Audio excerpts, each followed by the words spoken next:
ಉಪನ್ಯಾಸ ಮಾಲಿಕೆಯನ್ನು ನಮ್ಮ ಅಭಿಮಾನಿಗಳಾದ ಶ್ರೀ ಎಸ್ ರವಿಶಂಕರ್ ಮತ್ತು ಶ್ರೀಮತಿ ರವಿಶಂಕರ್ ದಂಪತಿಗಳು ಪ್ರಾಯೋಜನೆ ಮಾಡಿದ್ದಾರೆ.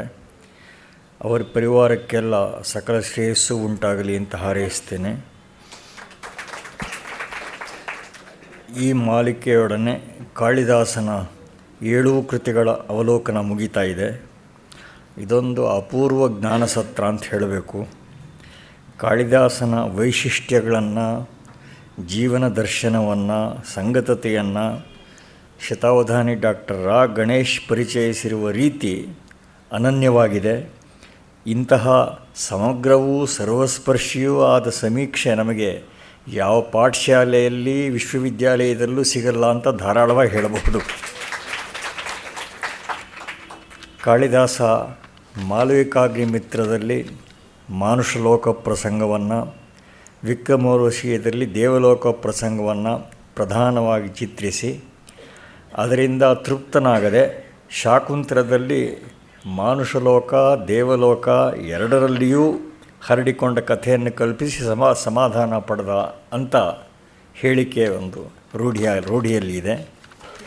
ಕಾಳಿದಾಸನ ಕೃತಿ ರಚನೆಯಲ್ಲಿ ಅವನು ಪ್ರೌಢಿಮೆಯನ್ನು ಪಡೆಯೋದಕ್ಕೆ ಪ್ರಯೋಗಶೀಲನಾಗಿದ್ದ ಹಂತದವು ಮಾಲವಿಕಾಗ್ನಿಮಿತ್ರ ಮತ್ತು ವಿಕ್ರಮೋರ್ವಶೀಯ ಅಂತ ಎಲ್ಲ ವಿಮರ್ಶಕರು ಗಮನಿಸಿದ್ದಾರೆ. ಆದರೂ ಈ ನಾಟಕದಲ್ಲಿಯೂ ಕಾಳಿದಾಸನ ಸೆನ್ಸ್ ಆಫ್ ಡೀಟೈಲ್ ಮೊದಲಾದ್ದೆಲ್ಲ ಎತ್ತು ತೋರುತ್ತೆ. ಸಾಂದರ್ಭಿಕವಾಗಿ ವೈದಿಕ ಕಾಲದ ಜೀವನ ಕ್ರಮ, ಅದರ ವಿವರಗಳು ಸಾಕಷ್ಟು ದೊರೆಯುತ್ತವೆ. ಪೂರ್ವ ಸೂರ್ಯೋಪಸ್ಥಾನ ಮಾಡೋದಾಗಲಿ, ರಾಣಿ ಚಂದ್ರಪೂಜೆ ಮಾಡೋದಾಗಲಿ, ಅರಣಿಗಳ ಮಥನ ಮಾಡಿ ಅಗ್ನಿಯನ್ನು ಆವಿಷ್ಕರಿಸಿಕೊಳ್ಳೋದಾಗಲಿ, ಆಸ್ಥಾನಗಳ ಸಂಭ್ರಮೋಲ್ಲಾಸಗಳು, ಸಂಗೀತ ನಾಟ್ಯಾದಿ ಕಲೆಗಳ ಪ್ರಾಚುರ್ಯ, ಗುರುಕುಲಾಭ್ಯಾಸ ಇಂತಹ ಹಲವಾರು ಜೀವನ ಕ್ರಮ ವಿವರಗಳನ್ನು ಕಾಳಿದಾಸನ ನಾಟಕದಲ್ಲಿ ಕಾಣ್ತೇವೆ. ಇಂತಹ ಎಷ್ಟೋ ವಿವರಗಳು ಕಥೆ ದೃಷ್ಟಿಯಿಂದ ಅನಿವಾರ್ಯವೇನಲ್ಲ. ಆದರೆ ಜೀವನ ಮೌಲ್ಯಗಳ ಪ್ರತಿಪಾದನೆಯೇ ಕಾಳಿದಾಸನ ಮೂಲ ಉದ್ದೇಶ. ಆದ್ದರಿಂದ ಇಂತಹ ಸಮೃದ್ಧ ವಿವರಗಳು ನಮಗೆ ಸಿಕ್ಕಿವೆ. ಇನ್ನು ಪ್ರಾಣಿ, ಪಕ್ಷಿ, ಗಿಡ, ಮರ, ನದಿ, ಬೆಟ್ಟ ಇವುಗಳ ವರ್ಣನೆಗಳಂತೂ ಅನ್ಯಾದೃಶ್ಯವಾಗಿವೆ. ನಮ್ಮ ಪರಂಪರೆಯ ಮೊದಲ ಎನ್ವಿರಾನ್ಮೆಂಟಲಿಸ್ಟ್ ಅಂದರೆ ವಾಲ್ಮೀಕಿ, ಕಾಳಿದಾಸರೇ ಅಂತ ಹೇಳಬೇಕಾಗತ್ತೆ. ಕಾಳಿದಾಸನ ಕೃತಿಗಳ ಕಾರ್ಪಸ್ ಭಾರತೀಯ ಸಂಸ್ಕೃತಿಯ ಹೃದಯವನ್ನು ಪ್ರಕಾಶಪಡಿಸಿರುವ ಹಾಗೆ ಬೇರೆ ಯಾರೂ ಮಾಡಿಲ್ಲ. ಯಾವ ಚರಿತ್ರ ಗ್ರಂಥಗಳಲ್ಲೂ ದೊರೆಯದಂತಹ ಸಂಸ್ಕೃತಿ ಚಿತ್ರಣ, ಒಳನೋಟಗಳು ನಮಗೆ ಸಿಗೋದು ಕಾಳಿದಾಸನಲ್ಲಿ. ಇತರ ಸಾಹಿತ್ಯ ಪ್ರಕಾರಗಳಲ್ಲಿ ಇರುವ ಹಾಗೆ ನಾಟಕ ಪ್ರಕಾರದಲ್ಲಿಯೂ ಆರಂಭ ಕಾಲದ ಕೃತಿಗಳೇ ಮೂರ್ಧನ್ಯಗಳಾಗಿ ಉಳಿದುಬಿಟ್ಟಿವೆ. ಭಾಸ, ಶೂದ್ರಕ, ಕಾಳಿದಾಸ, ವಿಶಾಖದತ್ತ, ಶ್ರೀಹರ್ಷ, ಭವಭೂತಿ ಎಲ್ಲರೂ ಈಗ 1300 ವರ್ಷಕ್ಕೆ ಅಂದರೆ 8ನೇ ಶತಮಾನಕ್ಕೆ ಹಿಂದಿನವರೇ. ಆಮೇಲಿನ ಕಾಲದಲ್ಲಿ ಬಂದ ಶ್ರೇಷ್ಠ ನಾಟಕಗಳು ವೇಣಿ ಸಂಹಾರ, ಚಂಡಕೋಶಿಕದಂಥ ಬೆರಳೆಣಿಕೆಯಷ್ಟು ಅಷ್ಟೇ. ಅವರೆಲ್ಲ ಕಾಳಿದಾಸನ ಉಪಜೀವಿಗಳೇ. Imitation is the best tribute to a pioneer ಅಂತ ಹೇಳುವ ಮಾತು ಇದೆ. ಸರ್ವೋಪಿ ಪರೇಭ್ಯಯೇವ ವ್ಯುತ್ಪದ್ಯತೆ ಅಂತ ರಾಜಶೇಖರ ಕೂಡ ಹೇಳಿಯೇ ಇದ್ದಾನೆ. ಭವಭೂತಿಯ ನಾಟಕಗಳಲ್ಲಂತೂ ಕಾಳಿದಾಸನ ಪ್ರಭಾವ ದಟ್ಟವಾಗಿ ಕಾಣುತ್ತೆ. ಪುರೂರವ, ಉರ್ವಶಿ ಪ್ರೇಮ ಪ್ರಸಂಗವನ್ನೇ ಮಾಲತಿ ಮಾಧವದಲ್ಲಿ ಭವಭೂತಿ ಉಲ್ಲೇಖ ಮಾಡಿದ್ದಾನೆ. ಮತ್ತು ಒಂದು ಸಣ್ಣ ಪದಪುಂಜದಲ್ಲಿ ಕಾಳಿದಾಸ ಸ್ಫೋಟಿಸಿರುವ ಭಾವನೆಗಳನ್ನು ಭವಭೂತಿ ಇಡೀ ಪದ್ಯಗಳಾಗಿ ವಿಸ್ತರಿಸಿರುವ ನಿದರ್ಶನಗಳು ಇವೆ. ಆರ್ಟ್ ಆಫ್ ಲೆಟರ್ ರೈಟಿಂಗ್ ಅದನ್ನು ಗಣೇಶವರು ಪ್ರಸ್ತಾಪ ಮಾಡಿದ್ರು. ಭವಭೂತಿಯ ಮಹಾವೀರ ಚರಿತೆಯಲ್ಲೂ ಕೂಡ ಈ ಆರ್ಟ್ ಆಫ್ ಲೆಟರಿಂಗಿನ ಪ್ರಸ್ತಾವ ಬಂದಿದೆ. ಪರಶುರಾಮ ರಾವಣನಿಗೆ ಹಿತಬೋಧೆ ಮಾಡೋದು ಒಂದು ಪತ್ರದಲ್ಲಿ. ಮುಂದೆ ಎಂದಾದರೂ ಅವಕಾಶವಾದಾಗ ಮಹಾವೀರ ಚರಿತ್ರೆಯನ್ನು ಗಣೇಶವರು ಸಮೀಕ್ಷಿಸಲಿ ಅಂತ ಅಪೇಕ್ಷೆ ಇದೆ. ಶ್ರೇಷ್ಠ ಕವಿಯ ಕೃತಿಗಳ ಉತ್ಕೃಷ್ಟ ಪರಿಚಯ ಮಾಡಿ ಗಣೇಶ್ ನಮ್ಮನ್ನು ಋಣಿಗಳನ್ನಾಗಿಸಿದ್ದಾರೆ. ಅವರಿಗೆ ತಮ್ಮೆಲ್ಲರ ಪರವಾಗಿ, ಪ್ರಾಯೋಜಕರ ಪರವಾಗಿ ನಮನ ಸಲ್ಲಿಸ್ತಾ ಇದ್ದೇನೆ. ಎಲ್ಲರಿಗೆ ನಮಸ್ಕಾರ. ಇದು ಒಂದು ರೀತಿ ಕಾಳಿದಾಸ ಮಹಾಯಾಗದ ಅಪಭೃತ ಅಂತ ಕರೀಬಹುದು.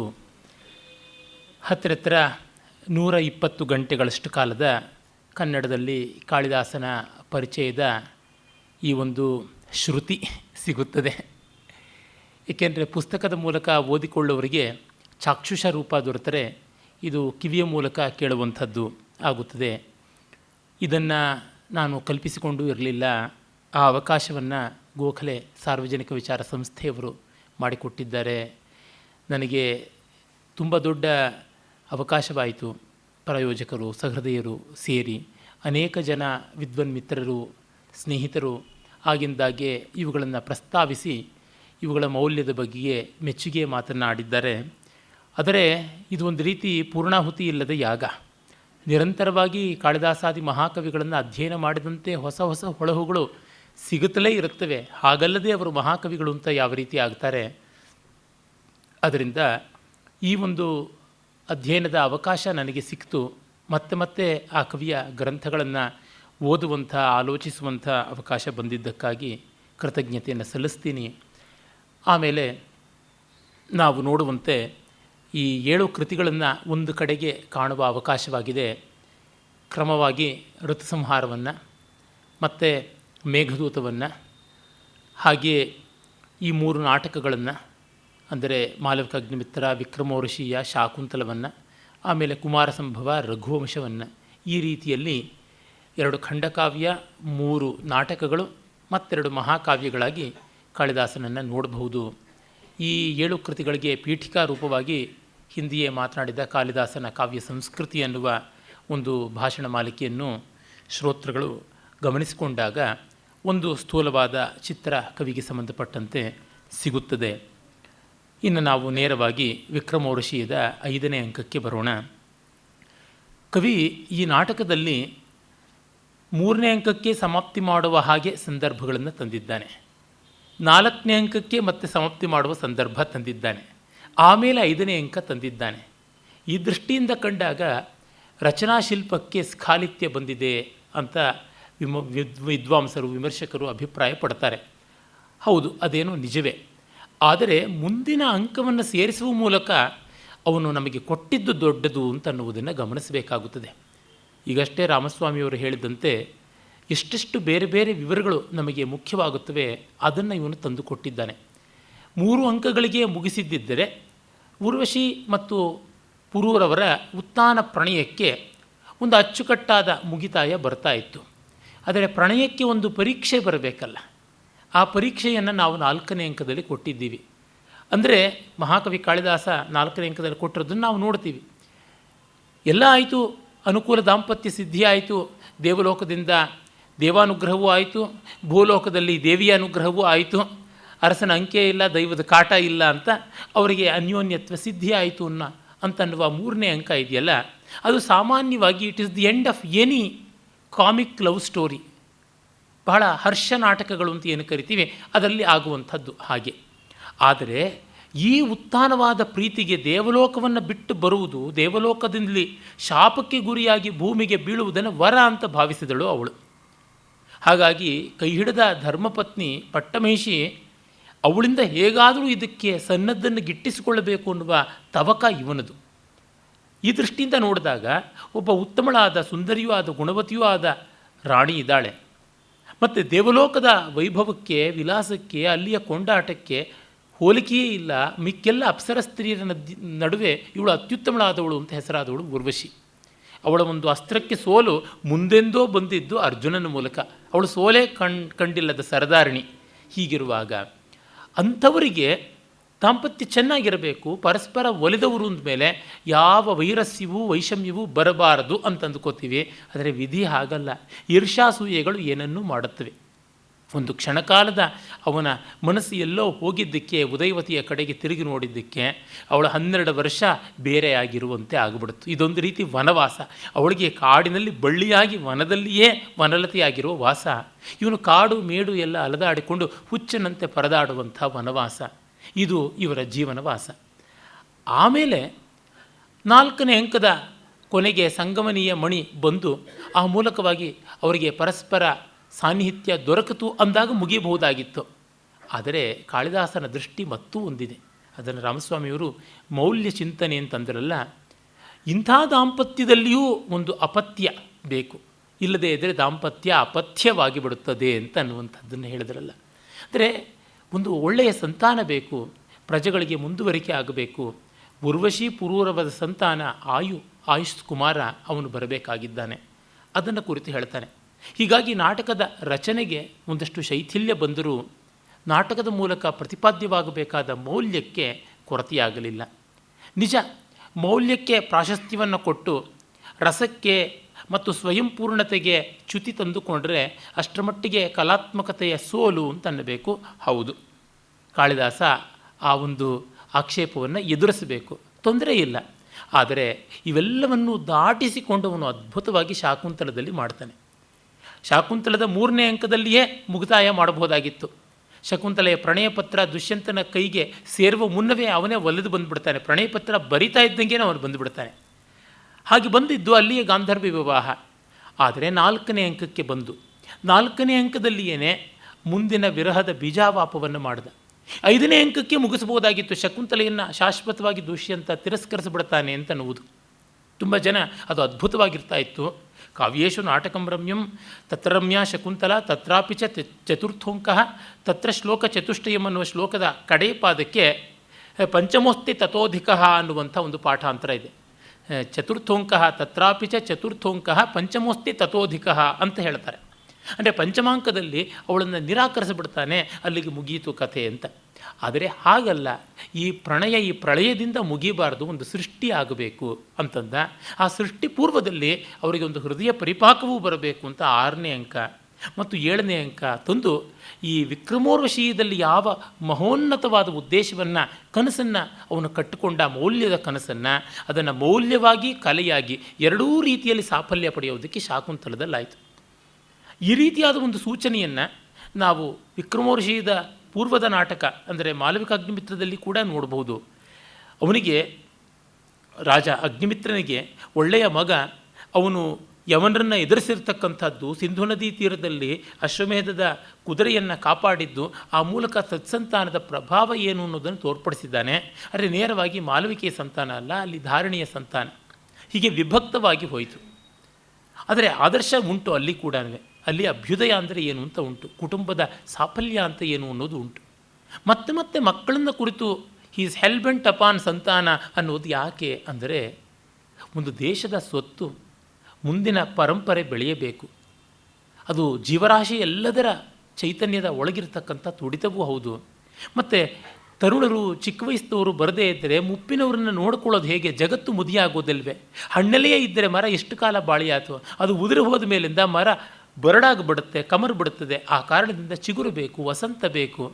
ಈ ಎಲ್ಲ ದೃಷ್ಟಿಯಿಂದ ನೋಡಿದಾಗ ಈ ಯಜ್ಞಚಕ್ರ ಅಂತ ಯಾವುದುಂಟು, ಅನ್ನಾದ್ಭವಂತಿ ಭೂತಾನಿ ಪರ್ಜನ್ಯಾದನ್ನ ಸಂಭವ ಯಜ್ಞಾದ್ಭವತಿ ಪರ್ಜನ್ಯೋ ಯಜ್ಞ ಕರ್ಮ ಸಮುದ್ಭವ ಅನ್ನುವ ಆ ದೃಷ್ಟಿಯನ್ನು ಕಾಳಿದಾಸ ಇಟ್ಟುಕೊಂಡಿದ್ದಾನೆ. ಅದಕ್ಕೆ ಪರಿಪೂರ್ಣವಾದ ಕಲಾತ್ಮಕವಾದ ಮೌಲ್ಯಾತ್ಮಕವಾದ ನಿಷ್ಠೆಯ ಒಂದು ನ್ಯಾಯವನ್ನು ಶಾಕುಂತಲದಲ್ಲಿ ಮಾಡಿದರೂ ಆ ಹೆಬ್ಬಯಕೆಯನ್ನು ಇಲ್ಲಿ ಅವನು ತೋರ್ಪಡಿಸಿದ್ದಾನೆ. It's an ambitious project. ದೊಡ್ಡ ಶಿಲ್ಪ ಮಾಡಬೇಕು ಅಂತ ಹೋಗ್ತೀವಿ, ಕೆಲವು ಕಡೆ ಅಪೂರ್ಣತೆ ಬಂದುಬಿಡುತ್ತದೆ. ಆದರೆ ಆ ಒಂದು ಪ್ಲ್ಯಾನ್ ಯಾವುದಿದೆ, ಆ ಒಂದು ಪರಿಜು, ಆ ಒಂದು ರೂಪಣ ಯಾವುದಿದೆ, ಆ ಕಲ್ಪನೆ ತುಂಬ ದೊಡ್ಡದು ಅನ್ನುವುದನ್ನು ಗಮನಿಸಬೇಕಾಗುತ್ತದೆ. ಈ ದೃಷ್ಟಿಯಿಂದ 4, 5ನೇ ಅಂಕಗಳಿಗೆ ಒಂದು ಸಾರ್ಥಕ್ಯ ಇದೆ. ಕಲಾತ್ಮಕವಾದ ಔಚಿತ್ಯ ಅಲ್ಲಿ ಇಲ್ಲಿ ಲೋಪವಾಗಬಹುದು, ಆದರೆ ಸಾರ್ಥಕ್ಯ ಉಂಟು.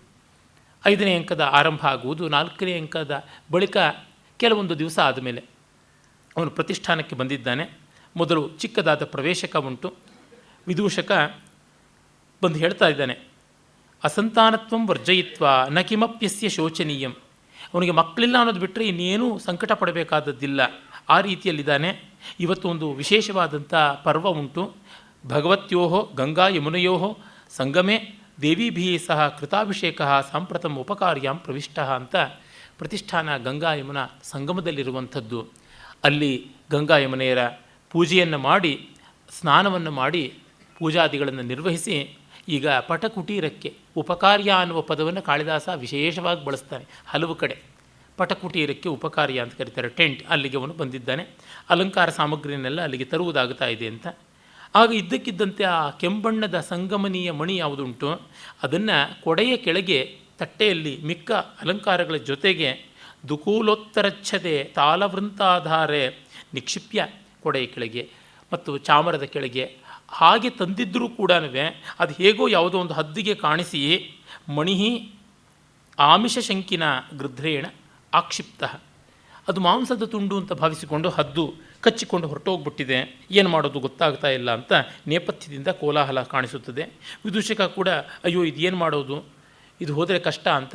ರಾಜ ಅದಕ್ಕಾಗಿ ಇನ್ನೂ ಪೂರ್ಣವಾಗಿ ಅಲಂಕಾರ ಮಾಡಿಕೊಳ್ಳದೇನೆ ಅತಃ ಖಲು ಅಸಮಾಪ್ತ ನೇಪಥ್ಯ ಏವ ತತ್ರ ಭವಾನ್ ಆಸನಾದುತ್ತಾಯ ಈತ ಆಗಚ್ಚತಿ ಅಂತ ರಾಜನ ಪ್ರವೇಶಕ್ಕೆ ಸೂಚನೆ ಕೊಡ್ತಾನೆ. ಅವನು ಬರ್ತಾನೆ. ಬಂದು ಆತ್ಮನೋ ವಧಮಾಹರ್ತ ಕ್ವಾಸೌ ವಿಹಗತಸ್ಕರ ಏನ ತತ್ ಪ್ರಥಮಂ ಸ್ಥೇಯಂ ಗುಪ್ತುರೇವ ಗೃಹೇ ಕೃತಂ. ನನ್ನ ಮನೆಯಲ್ಲೇ ಕಳ್ಳ ಬಂದಂತೆ ಆಯ್ತಲ್ಲ, ಇವನು ವಿಹಗತಸ್ಕರ, ಈ ಪಕ್ಷಿಯ ರೂಪದ ಕಳ್ಳ ಇವನು ಯಾವನು ಬಂದ, ಸಾವಿಗಾಗಿಯೇ ಅವನು ಬಂದನಲ್ಲ ಅಂತ ಅಂದುಕೊಂಡು ಬರ್ತಾನೆ. ಅಲ್ಲಿ ಒಬ್ಬ ಬೇಡ ಬೇರೆ ಇರ್ತಾನೆ. ರಾಜಾದಿಗಳು ಸ್ನಾನಕ್ಕೆ ಹೋದಾಗ ಅಲ್ಲಿ ಜಾಂಗಲಿಕರು ಅಂತ ಇರ್ತಾರೆ. ಅಂದರೆ ನೀರಿನಲ್ಲಿ ಮೊಸಳೆ ಮೊದಲಾದವು ಇಲ್ಲ ಅಂತ ಶೋಧನೆ ಮಾಡುವಂಥವ್ರು ವಿಷಜಾಂಗಲಿಕರು ಅಂತ ವಿಷವೈದ್ಯರು ಇರ್ತಾರೆ.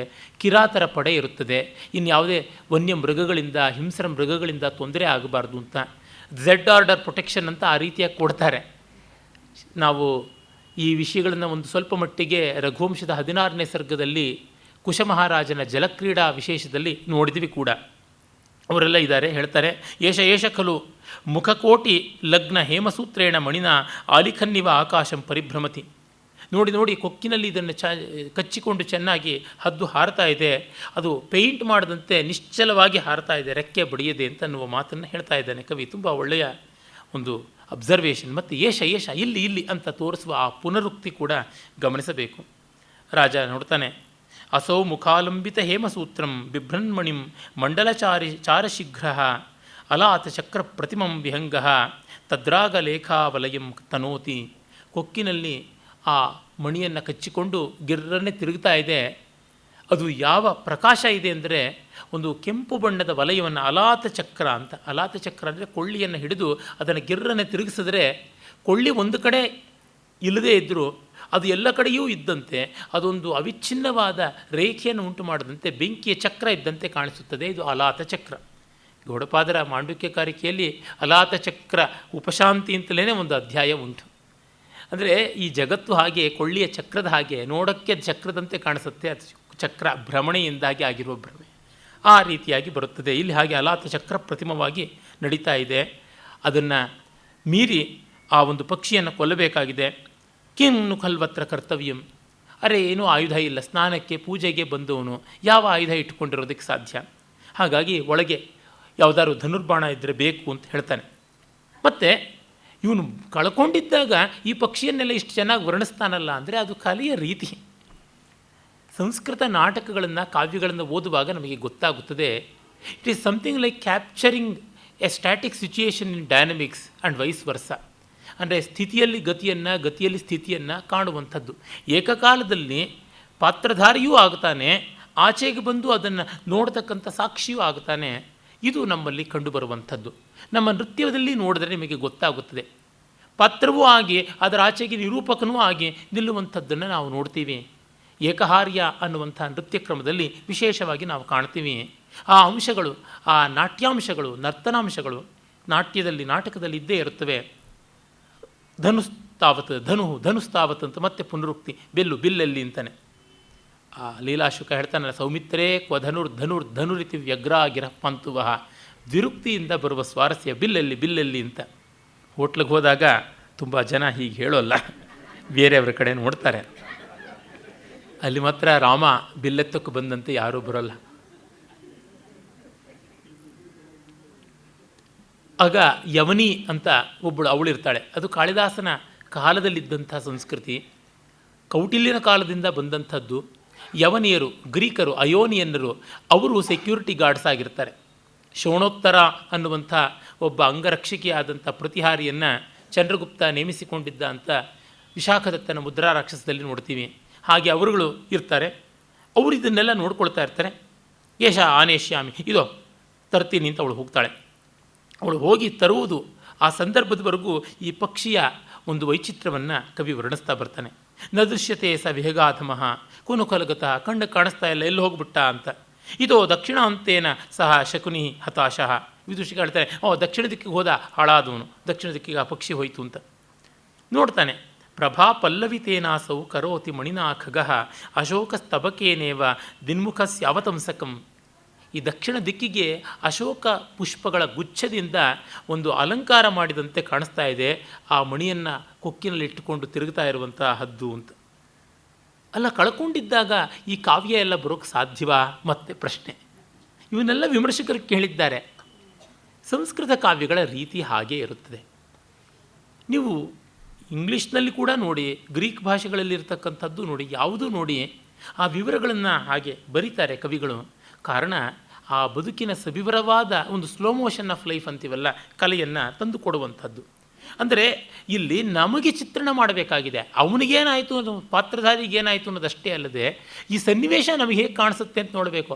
ಅಲ್ಲಿ ಆಕಾಶವೂ ಇಲ್ಲ, ಅಲ್ಲಿ ಹದ್ದೂ ಇಲ್ಲ, ಮಣಿಯೂ ಇಲ್ಲ, ಎಲ್ಲ ಇರತಕ್ಕಂಥದ್ದು ರಂಗಭೂಮಿಯ ಒಂದಿಷ್ಟು ಅವಕಾಶ. ಅಲ್ಲಿ ನಮಗೆ ಹದ್ದು ಹೇಗೆ ತೆಗೆದುಕೊಂಡು ಹೋಯಿತು ಅನ್ನೋದನ್ನು ಆ ಪಾತ್ರಗಳ ಮೂಲಕ ಕವಿ ಕಲ್ಪಿಸಬೇಕಾಗಿದೆ. ಅದಕ್ಕೆ ಮಾಡ್ತಾ ಇದ್ದಾನೆ. ಅಷ್ಟೊತ್ತಿಗೆ ಅವನಿ ಬರ್ತಾಳೆ. ಬರ್ತಾ ಏತತ್ ಹಸ್ತಾವಾಪ ಸಹಿತಂ ಶರಾಸನಂ. ಹಸ್ತಾವಾಪ ಅಂದರೆ ಹ್ಯಾಂಡ್ ಗ್ಲೌಸ್, ಅದರಿಂದ ಕೂಡಿರುವಂಥದ್ದು. ಗೋಧಾಂಗುಲಿತ್ರಾಣ ಅಂತ, ಗೋಧಾ ಅನ್ನುವಂತಹ ಒಂದು ಪ್ರಾಣಿಯ ಚರ್ಮದಿಂದ ಮಾಡಿರುವಂತಹ, ಅದು ಒಂದು ಜಾತಿಯ ಉಡ, ಅದರಿಂದ ಮಾಡಿರುವಂಥ ಒಂದು ಗ್ಲೌಸ್.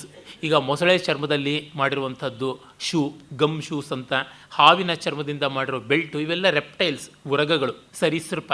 ಆ ರೀತಿಯಲ್ಲೇ ಗೋಧಾಂಗುಲಿತ್ರಾಣ ಅದನ್ನು ಮಾಡ್ತಾಯಿದ್ರು. ಚೆನ್ನಾಗಿ ಹದ ಮಾಡಿ ತುಂಬ ಬಾಳಿಕೆ ಬರ್ತಾ ಇತ್ತು.